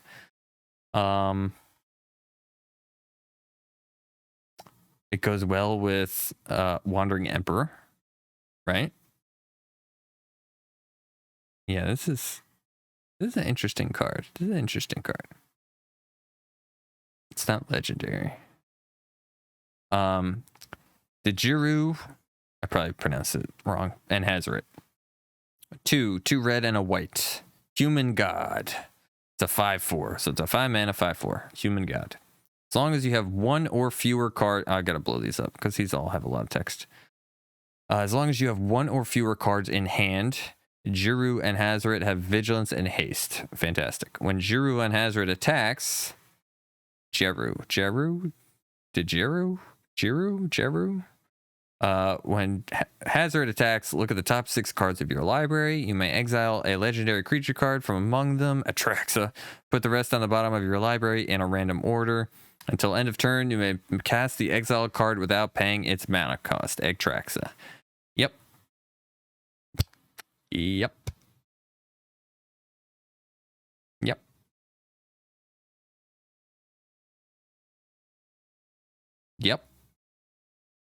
So we're going to play with this one. Yep. Drana and Lemvala. 1, 2 white, a black. Vampire Angel. It's a 3/4 with flying vigilance. Great. Activate abilities of creatures your opponents control can be activated. That's pretty big, actually. Drana and Lemvala has all activated abilities of all creatures your opponents control. You may spend mana as though it were mana of any color to activate. This is really cool. I was talking about like a prison deck earlier or in the last video. It was like a white, maybe Boros, but maybe Mardu. And I could see this going 4 mana, 3/4 flying vigilance. I could see this going into like some kind of Mardu prison deck, maybe. Seems like a cool idea. Elvish Vat Keeper. Oh, especially if you played like Sarah Paragon and just kept doing Field of Ruin and stuff like that. There's a prison deck that could be made. Elvish Vat Keeper. 1 a green. 1 a black and a green. Phyrexian elf. He's a 3/3, so 3 mana 3/3. When Elvish Vat Keeper enters the battlefield, incubate 2. Okay. You can pay 5 colorless to transform target incubator token you control. Double the number of +1/+1 count. Oh, okay. So instead of paying 2 to transform, if you have him, you can pay 5 to transform, but also double the +1. Oh, I like it. All right, that's kind of a bomby. This is like what was the Golgari creature in the last set that gave toxic creatures death touch? This is like in line with that, right? This is the one, like if you're doing Golgari incubate, you want this guy to like get that extra punch. What was it? Not Venerated Raw Priest. I forget what it's called. You guys probably know what I'm talking about though. Errant and Giada. It's a 1, a white, and a blue for a human angel. Why does she have a gun? It's a sprayer. She's spraying them with water like they're cats. So it's a 3 mana 2/3 human angel flash flyer. You may look at the top card of your library at any time. You may cast spells with flash or flying from the top of your library. This is so weird. They're wearing like normal clothing. And she has a gun or a water sprayer. So this is why I think there's a blue-white flyers deck in standard, maybe. Because of this card. Although this would kind of go well into like what, Esper Angels, Azorius Angels, maybe that's the deck. Azorius Angels. Legends, something like that. Yeah. Soldiers. This could go into a soldiers deck actually too. They have resolute reinforcements, and they have a few flyers in that deck. Yeah, this is a good card for constructed. Ghalta and Mavrin. 3, 2 green, 2 white. Oh boy. 7 mana. 12/12. Legendary dinosaur vampire. Let's get a better look at this artwork. Look at him up there. There's Ghalta. Ghalta the 12/12. Trample. Whenever you attack, choose 1. Create a tapped and attacking XX green dinosaur creature token with trample, where X is the greatest power among other attacking creatures. So it can attack, you have to have another creature attacking. Create X 1/1 white vampire creature tokens with lifelink, where X is the number of other attacking creatures. Okay, so if Ghalta and Mavrin attack alone, you get nothing. Except for a 12/12 with trample attacking. So you need other creatures in order to make more creatures. But once you're making creatures, then you're making more creatures. 7. This is super restrictive to cast. Like even these two are going to be tough. Although at 5, once you hit 5, you should be able to get 2 red and 1 white. Even at 4, you'll probably be able to get 2 white and 1 black. 2 white, 2 green. Although I guess if you get to 7, you'll be fine in that regard. This is like a commander card, right? You're not playing this in constructed. It's too much. It costs too much. You could play this in limited for sure. It's a 12/12 with trample. Not much kills that. There's not much in this format that can kill 12/12. Yeah, good for limited, not for standard. So it's a commander card, I guess. Glissa, Herald of Predation. 3, 1 black, 1 green. Phyrexian zombie elf. This artwork looks awful, I think. Sorry. She's a 3/5, so 5 mana, 3/5. At the beginning of combat on your turn, choose 1. Incubate 2 twice. Okay, so make 2/2 little tokens you need to transform. Or, transform all incubator tokens you control. Okay. Phyrexians you control gain first strike and death touch until end of turn. Oh, man. So great for limited. She costs too much for 5 mana for constructed. You don't want that. You could be playing Invoke Despair. If you're in Golgari, you're playing Invoke Despair. You're playing Phyrexian Obliterator. You're playing something else for 5 mana. That's too much, man. You're playing Nissa. Like, yeah. I'll still play the 3 mana Glissa. 5 is too much for this. This is great for limited though. Yeah. Oh, imagine if you had this and Elish Norn. Oof. All those tokens. And you just flip them all. Halo Forger. 1 blue, 1 black. Fairy Rogue. It's a 3/1 flyer. So 3 mana, 3/1 flyer. Fairy Rogue. When Halo Forger enters the battlefield, you may pay X. When you do, you may cast target instant or sorcery card with mana value X from a graveyard without paying its mana cost. That spell would be put into a graveyard, exile it instead. So it's like Snapcaster Mage, but more expensive. Because it's 3. You don't really want to cast like a big, like, I don't know. I feel like this card's not that good. I mean, sure, for limited, you can recur like a removal spell or something like that, right? It's probably good for limited, especially in the blue-black deck where you're doing like milling, where a lot of the cards seem like you have to mill yourself and your opponent. Sure, this seems good for that. But for constructed, I don't think. Maybe if it had flash, like Snapcaster Mage has flash. Yeah. It's just, it costs too much. It's 3 mana. And then you have to pay X. Yeah. Maybe if it was like 3/1 flyer, you may cast and target instant sorcery card from a graveyard with mana value 3 or less or something like that. And then make it like a rare, mythic rare. That would be really good. Hidetsugu and Kairi. Hold on. Hidetsugu and Kairi. 2 blue, a black. Ogre Demon Dragon. There's the Ogre Demon, and that's the dragon back there. Awesome. Flying. Ogre Demon Dragon. So it's a 5 mana, 5/4 with flying. When Hidetsugu and Kairi enters the battlefield, draw 3 cards. Then put 2 cards from your hand on top of your library. Oh, it's like a brainstorm. Okay. Right? I like it. When Hidetsugu and Kairi dies, exile the top card of your library. Target opponent loses life equal to its mana value. Ooh. If it's an instant or sorcery card, you may cast it without paying its mana cost. Ooh. Oh, I love this for constructed, dude. I love this for with the removal that we have running around right now. You play a creature.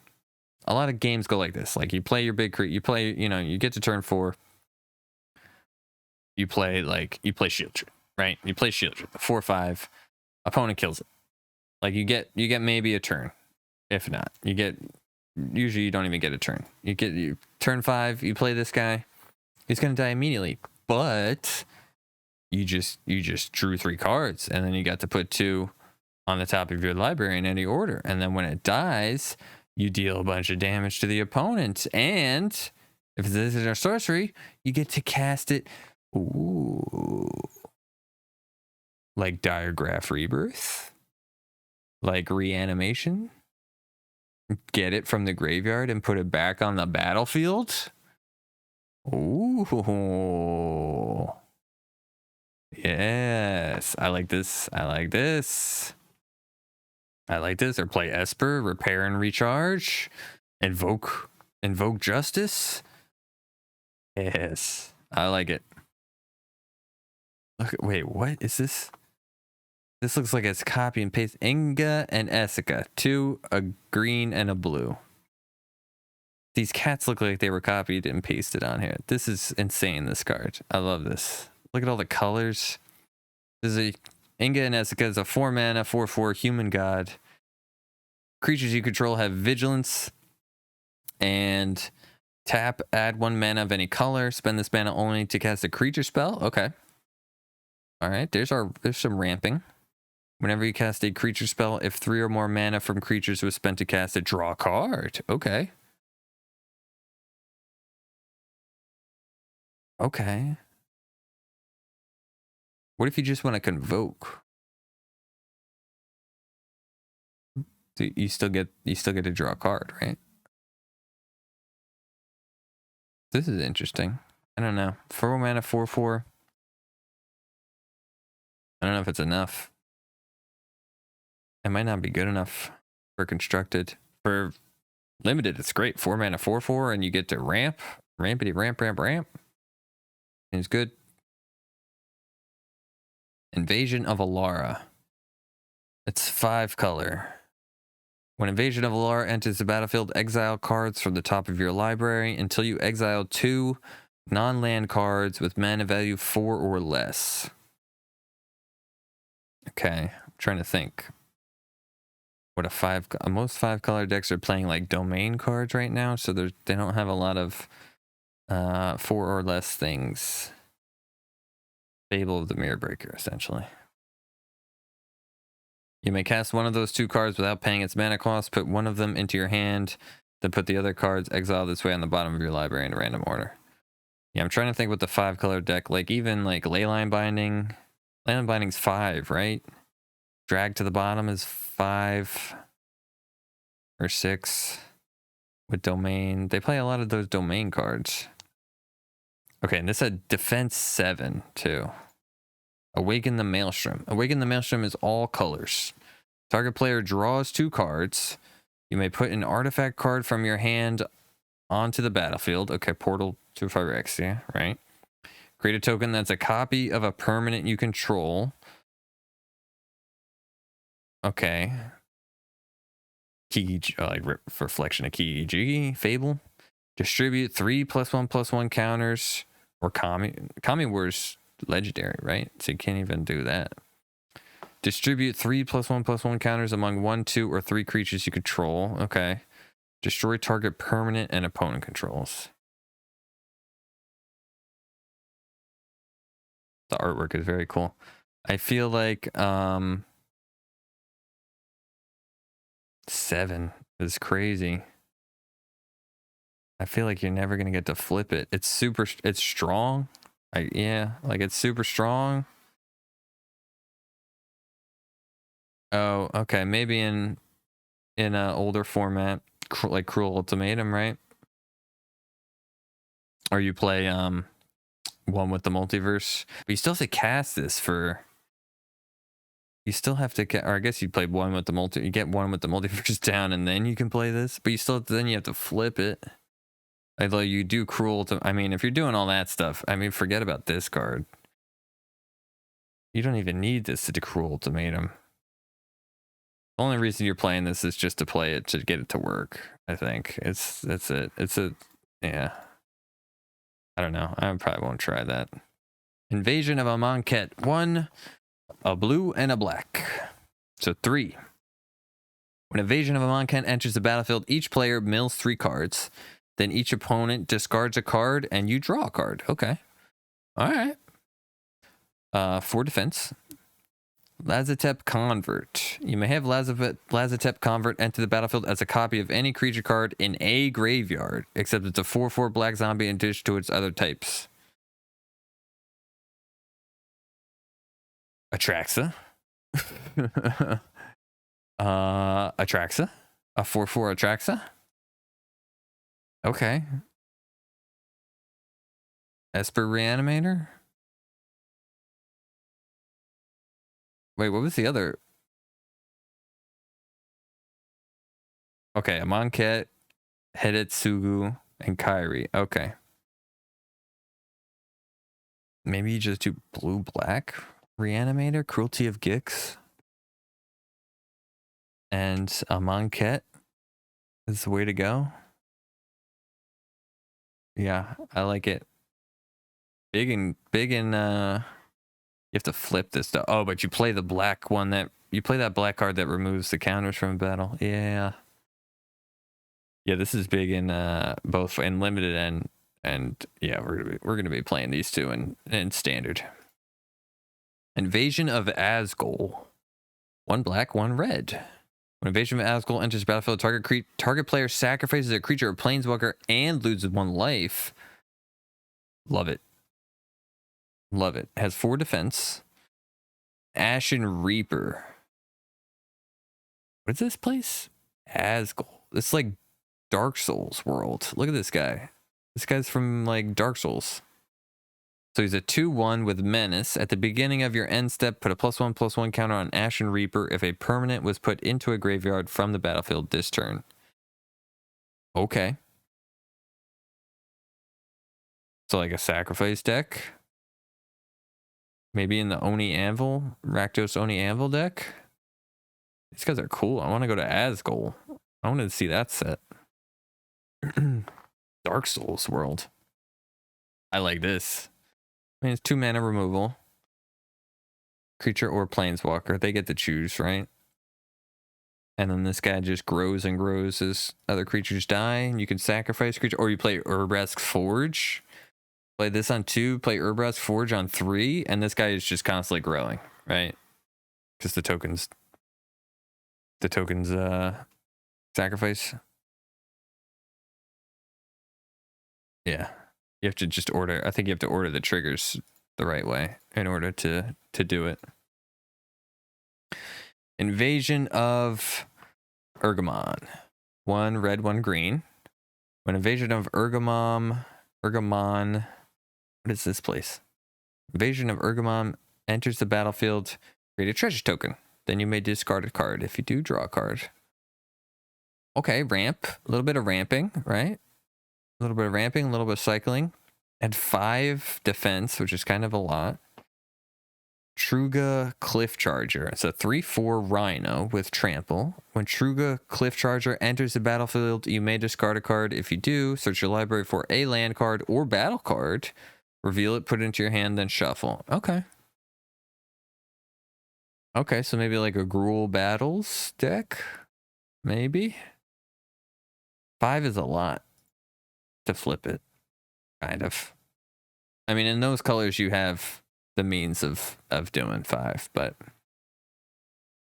holy cow, we got a lot of battles. All right. Invasion of Kaladesh. 1 blue, 1 red.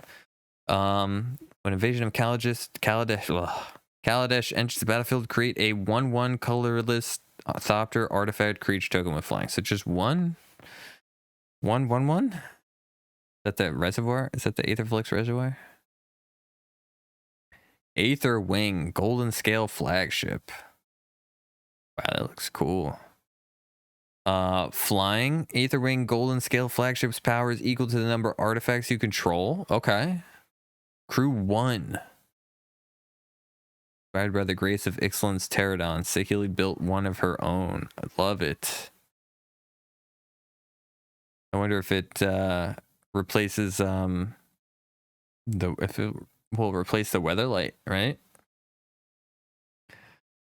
So maybe this goes into like that. Is it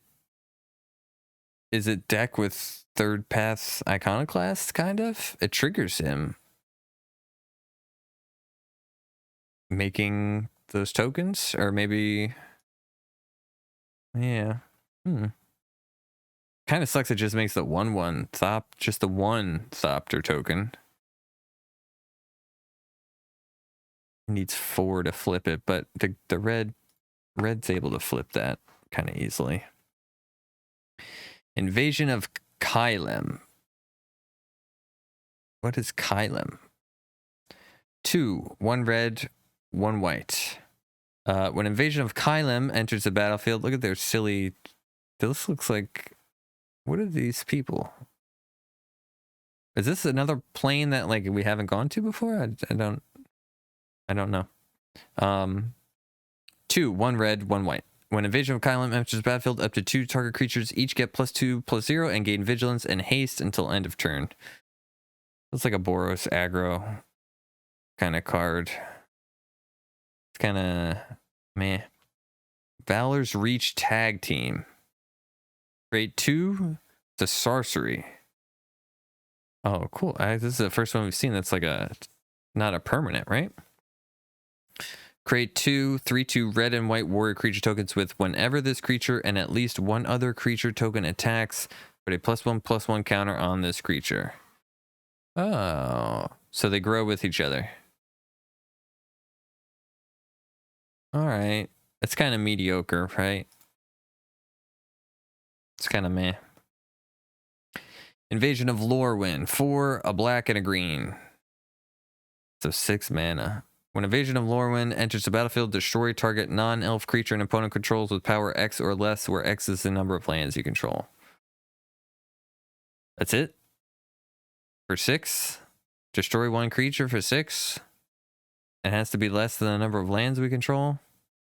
It says 5 defense. Winnowing Forces. Winnowing Forces power and toughness are equal to the number of lands you control. It's an XX elf warrior that grows with the number of lands we control. All right.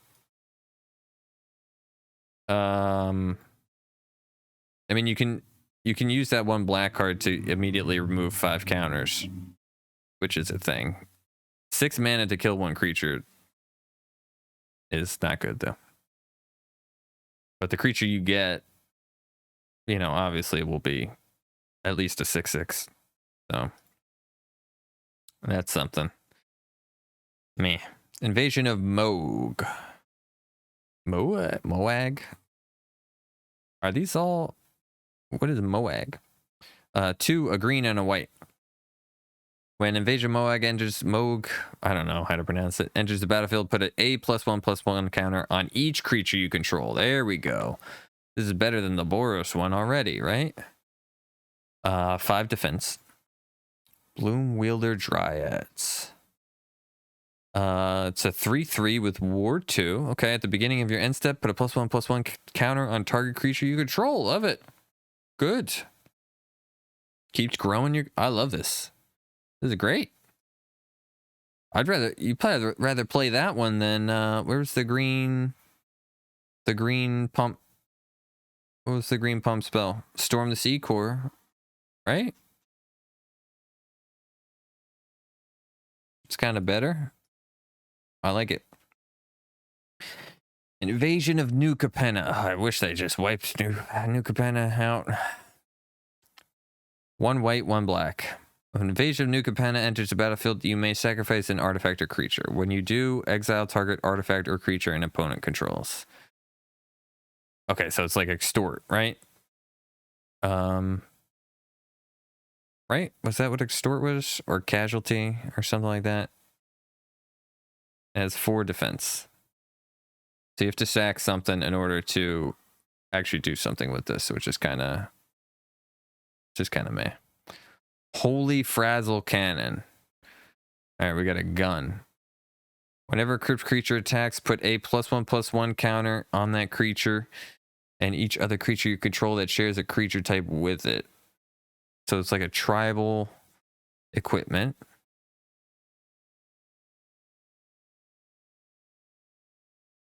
Okay. What colors? Black and white. So maybe for like knights. Trying to think. There's not really any other tribal stuff in standard, but this is interesting. I mean, but black and white. Vampires, maybe? Like this isn't for elves. Well, I guess elves can make mana of any color, right? But once you get the pieces down. I don't know. I don't know if I would play this in limited. There's not really tribal things going on in limited either, right? Oh, Phyrexians. Oh yeah, you definitely want this in your Phyrexian deck for sure. Oh yeah, never mind. Invasion of New Phyrexia. X, a white and a blue. When Invasion of New Phyrexia enters the battlefield, create X 2/2 white and blue knight creature tokens with vigilance. All right. Go wide. Like it. I like it. I wish it had Convoke. That would have been cool.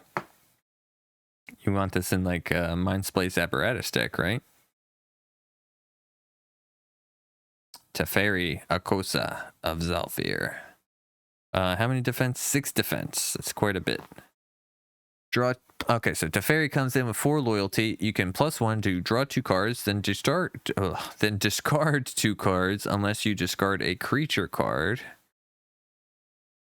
Okay, so this is for a knight deck, I guess. And then you can -2.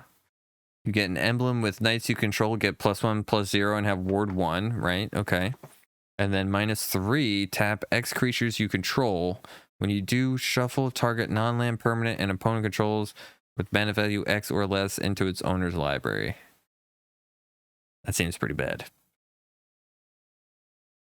You can keep getting... You can like pile up emblems too, right?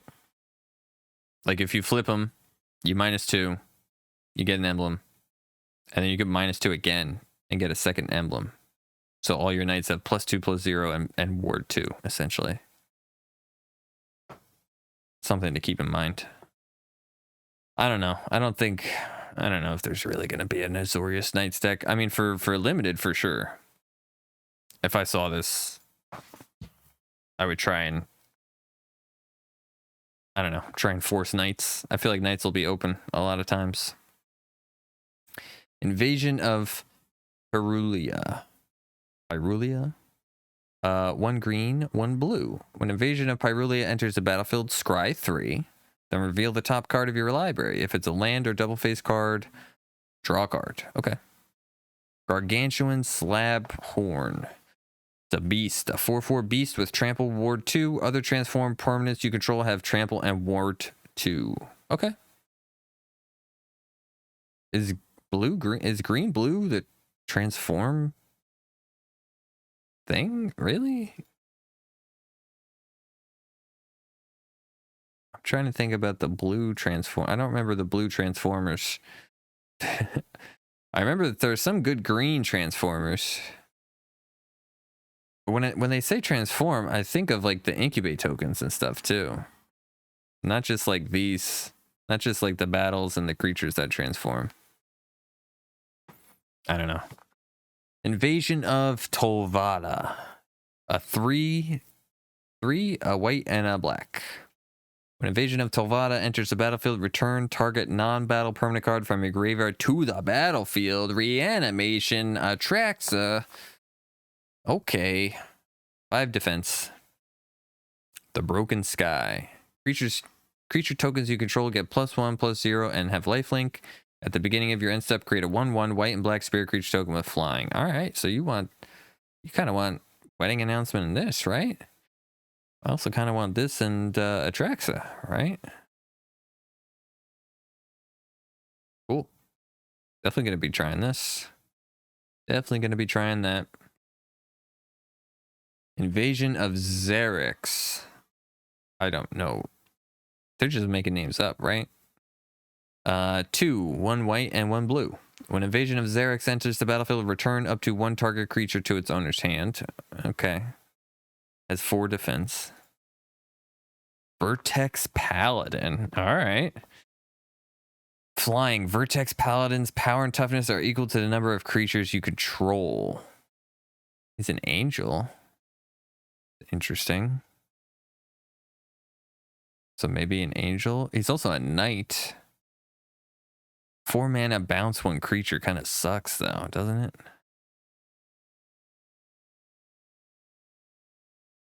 I think it does. All right. I think we're done with the battles. We're almost done. Holy cow. Holy cow. All right. Joyful Storm Sculptor. 3, a blue, and a red. Human Shaman. It's a 2/3. So a 5 mana 2/3. Oof. When Joyful Storm Sculptor enters the battlefield, create 2 1/1 blue and red elemental creature tokens. Whenever you cast a spell that has Convoke, Joyful Storm Sculptor deals 1 damage to each opponent in each battle they protect. Seems pretty bad. Seems pretty bad. Maybe for limited, I guess, but it seems pretty bad. Here we go. Kogla and Yadaro. King Kong and Godzilla.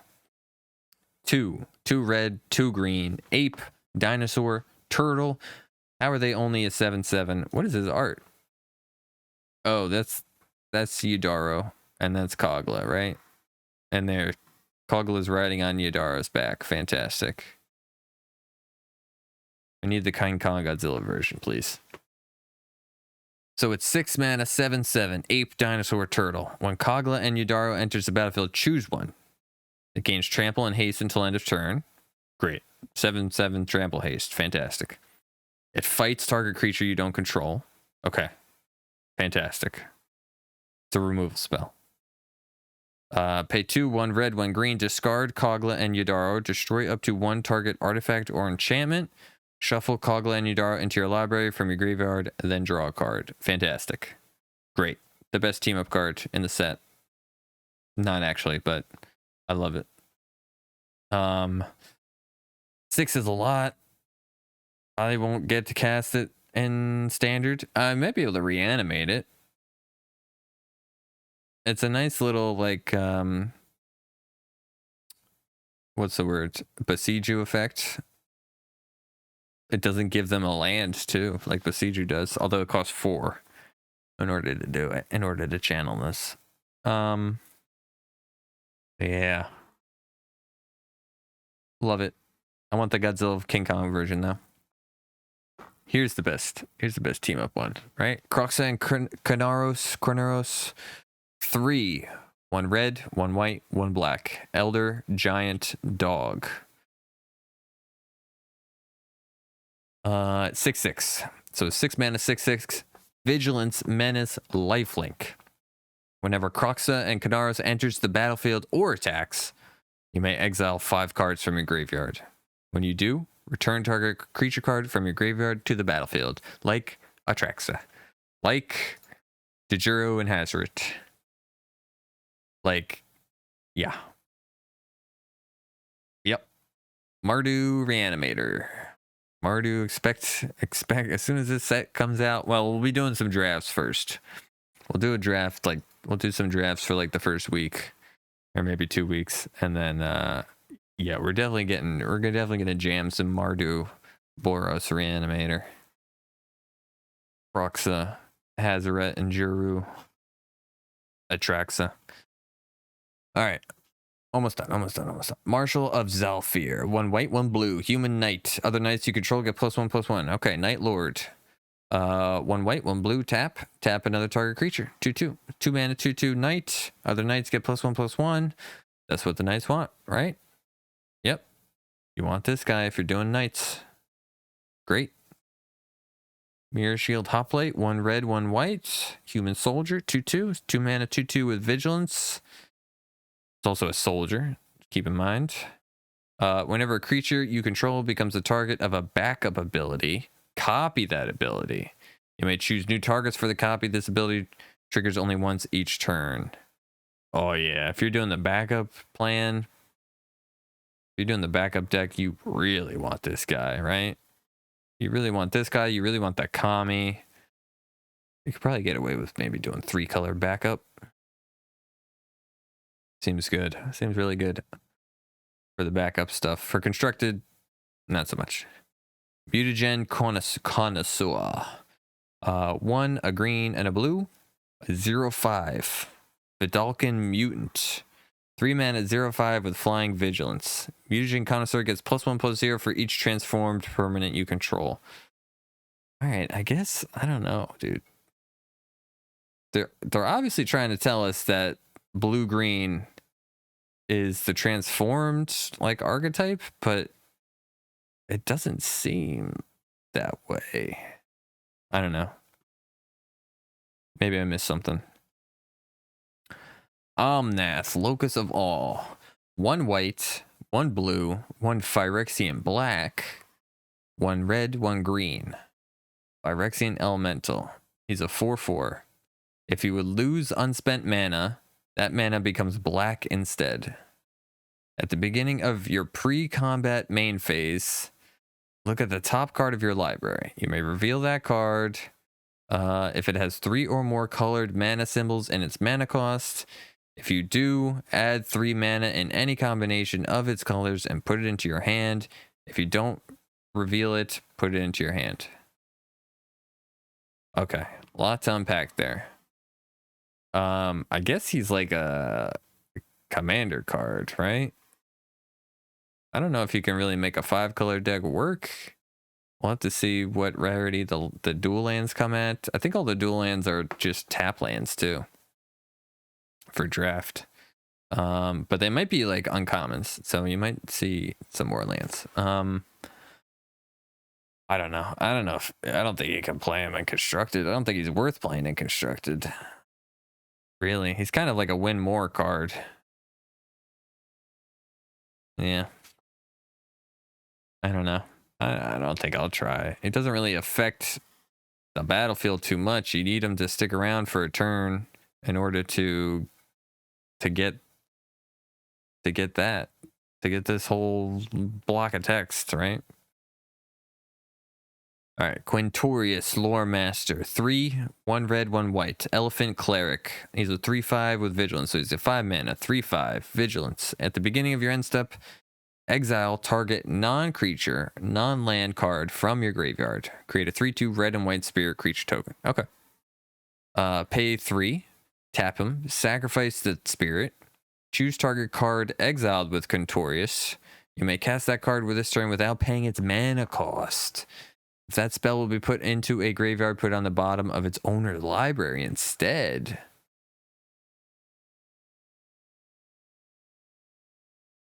Jeskai, one with the multiverse. Like,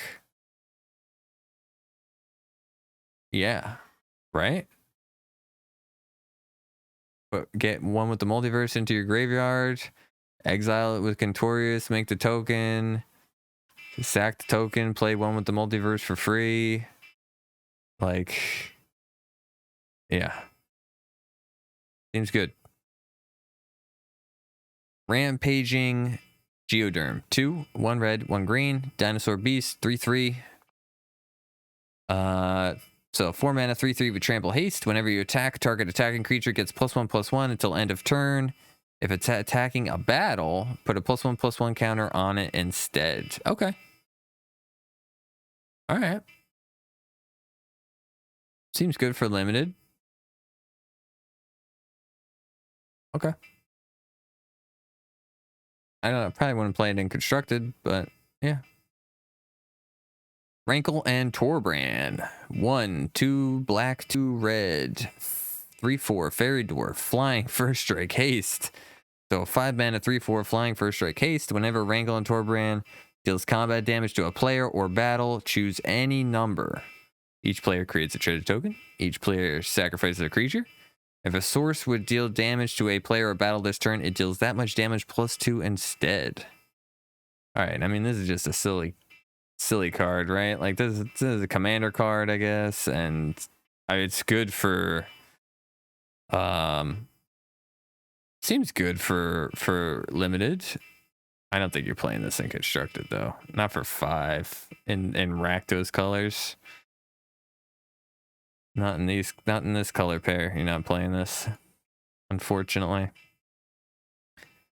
Sculpted Perfection. 2, 1 white, 1 black. Enchantment. When Sculpted Perfection enters the battlefield, incubate 2. Phyrexians you control get +1/+1. Oh, okay. So this is like the singular. This is like the singular color part of that cycle, right? I don't know. It should have been 3 mana. It should have been 1, a white and a black, maybe. Good for limited. Not for constructed. Stormclaw Rager. 1, 1 black, 1 red. Ogre Warrior. The 2/2. 3 mana, 2/2. He's got pay 1, sacrifice another creature or artifact. Put a +1/+1 counter on Stormclaw Rager and draw a card. Activate only as a sorcery. All right, great. You want this in that, especially in these colors for limited too. For sacking, you get that card. You get the card that steals a creature, steals an opponent's creature, gives it haste. You get a treasure token, and then sack it with this dude and draw a card as well. And put a +1/+1 counter. Awesome. Thalia and the Gitrog Monster. All right, I've been looking forward to this one. We might try and get this to work. 1 white, 1 black, 1 green. 4/4 Human Frog Horror. So a 4 mana 4/4 with First Strike and Death Touch. Okay. You may play an additional land on each of your turns. So there's some ramp. Creatures and non-basic lands your opponents control enter the battlefield tapped. There's a little jail going on there. A little prison stuff going on. Whenever Thalia and the Gitrog Monster attacks, sacrifice a creature or land, then draw a card. That's the only bad part. It's not a may. You have to do it. I mean, you don't have to attack with them. First Strike Death Touch, as we know from All Will Be One Glissa, First Strike Death Touch is crazy. This might have a place in... We have an Abzan mid-range deck. This might have a place in that deck. Maybe replace Sorin with this card. I don't know. We'll definitely try this out. Seems fun. Yargle and Multani. 3, 2 black, 1 green. Frog Spirit Elemental. 18/6. You know how earlier I said, will we ever get a vanilla creature again? Well, here's our one vanilla creature. It's a 6 mana, 18/6. And that's it. Fantastic. Fantastic. Is there any other creature in the set that's bigger than this? I don't think so, right? It's bigger than Atali. What else? There was one other Gigantamundo creature. I think the 12/12 Galta. It's bigger than Galta. Kind of. Kills Galta. Yargle eats up Galta. Yeah, 6 mana. I'm surprised it doesn't get any of Multani's stuff. Zamon and Pumbaa. Zamon and Dina. Sorry. 1 black, 1 green, 1 blue. Human Dryad. 3/4. 3 mana, 3/4. Okay. Whenever you draw your second card each turn, target opponent loses 2 life and you gain 2 life. Okay. Tap. Sacrifice another creature. Draw cards. You may put a land card from your hand onto the battlefield tapped. If you control 8 or more lands, repeat this process once. So it's a ramp. It's a rampy card. Sultai. Ramp. I don't know.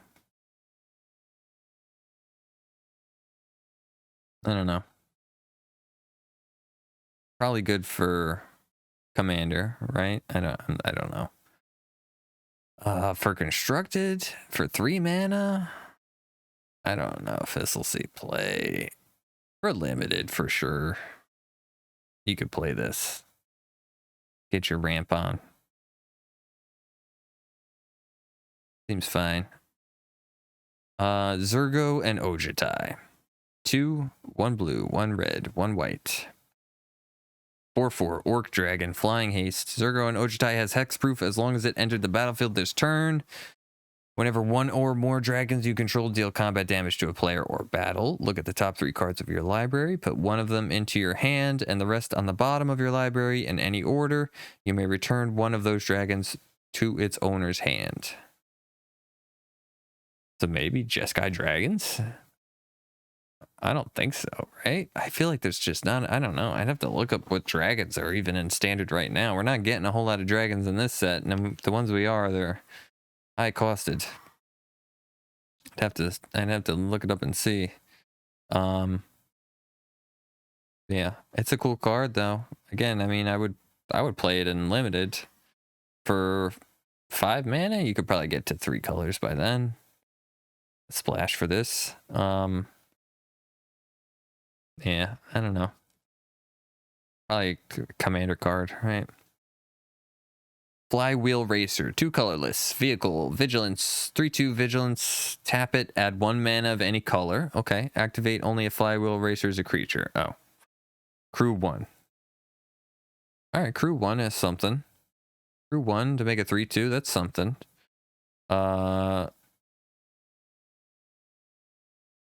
Yeah. I mean, it has but it has Vigilance. It's interesting. So you can attack, and then you can tap it for mana. Alright. Okay. I'd probably never play it. Halo Hopper, 3, colorless. Artifact creature frog. Oh, it's like an origami frog. 3 mana, 3/2, convoke. That's it. Alright. It seems kind of meh. It's very cute, but seems kind of meh. Kite Sail is a 2 mana equipment. Equipped creature gets +1/+0 and has flying. Equip 2. Okay. I'll probably never play that card. Phyrexian Archivist is a 6 mana colorless, or Phyrexian Construct. Looks really cool. 4/5 with reach. You pay 2, tap it, put target card from a graveyard on the bottom of its owner's library. Okay. So maybe if you're doing like the mill, like if you're the blue-black mill, you do this and you get this guy and you can just like keep recurring and stuff and make sure you don't mill yourself out. I don't know.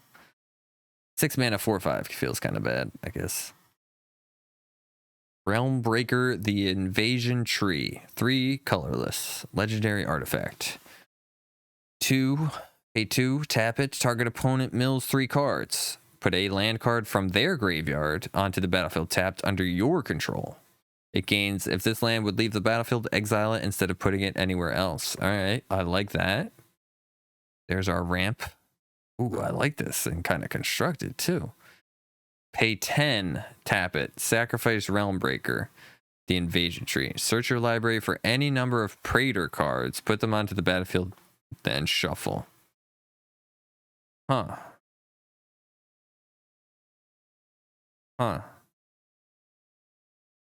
Interesting. And you can have the old ones, you can have the new ones, right? Like they don't, because of the legendary rule, like they don't cancel each other out and stuff. So you can have like 8 Praetors out, right? Or 6 or however many there are in the older format, in like Explore. This is cool. I like the fact that you mill the opponent and steal their lands. I like that. Huh. Okay. Yeah. I mean, just the top activation. I'm good with that. Skittering Surveyors, pay 3. When Skittering Surveyor... Oh, we've seen this card before, right? When Skittering Surveyor enters the battlefield, you may search your library for a basic land card, reveal it, put it onto your hand, then shuffle. It's a 3-mana 1/2. This is a reprint, right? We saw this in Dominaria. We've seen this in other ones. Yep, it's a good card. For limited. Sword of Once and Future. This is the blue-black sword. 3 mana. Equipped creature gets +2/+2 and has protection from blue and from black. Whenever equipped creature deals combat damage to a player, surveil 2. Then you may cast an instant or sorcery spell with mana value 2 or less from your graveyard without paying its mana cost. If that spell would be put into your graveyard, exile them instead. Yeah, I don't think it's any good. For limited, sure. I mean, the case there's times you run against a blue deck or a black deck, it's going to be huge for you. But for constructed, it's just probably not going to play it. In standard, I don't know. Maybe in an older format where they played the other swords. Who knows? Urn of Godfire, 1 colorless artifact. Pay 2. Add 1 mana of any color. All right. So I guess if you're trying to do 5 color in limited, pay 6. Tap it, sack it, destroy target creature or enchantment. All right. Yeah, we've seen this kind of thing before, right? We've seen these kind of artifacts before. All right, is that it? So we have the tap lands, Bloodfilled Caves. You gain a life. It enters taps. Blossoming Sands. Gain a life. They're all like common. Oh, okay. So maybe it's easier to run, and we have like all the combinations, right? Cool. The full art lands. Oh, that's cool. That's a cool swamp. This is cool too. All right. And then these are just like the alternate arts for all the cards, right? Borderless Planeswalkers, Jumpstart. What is this Jumpstart?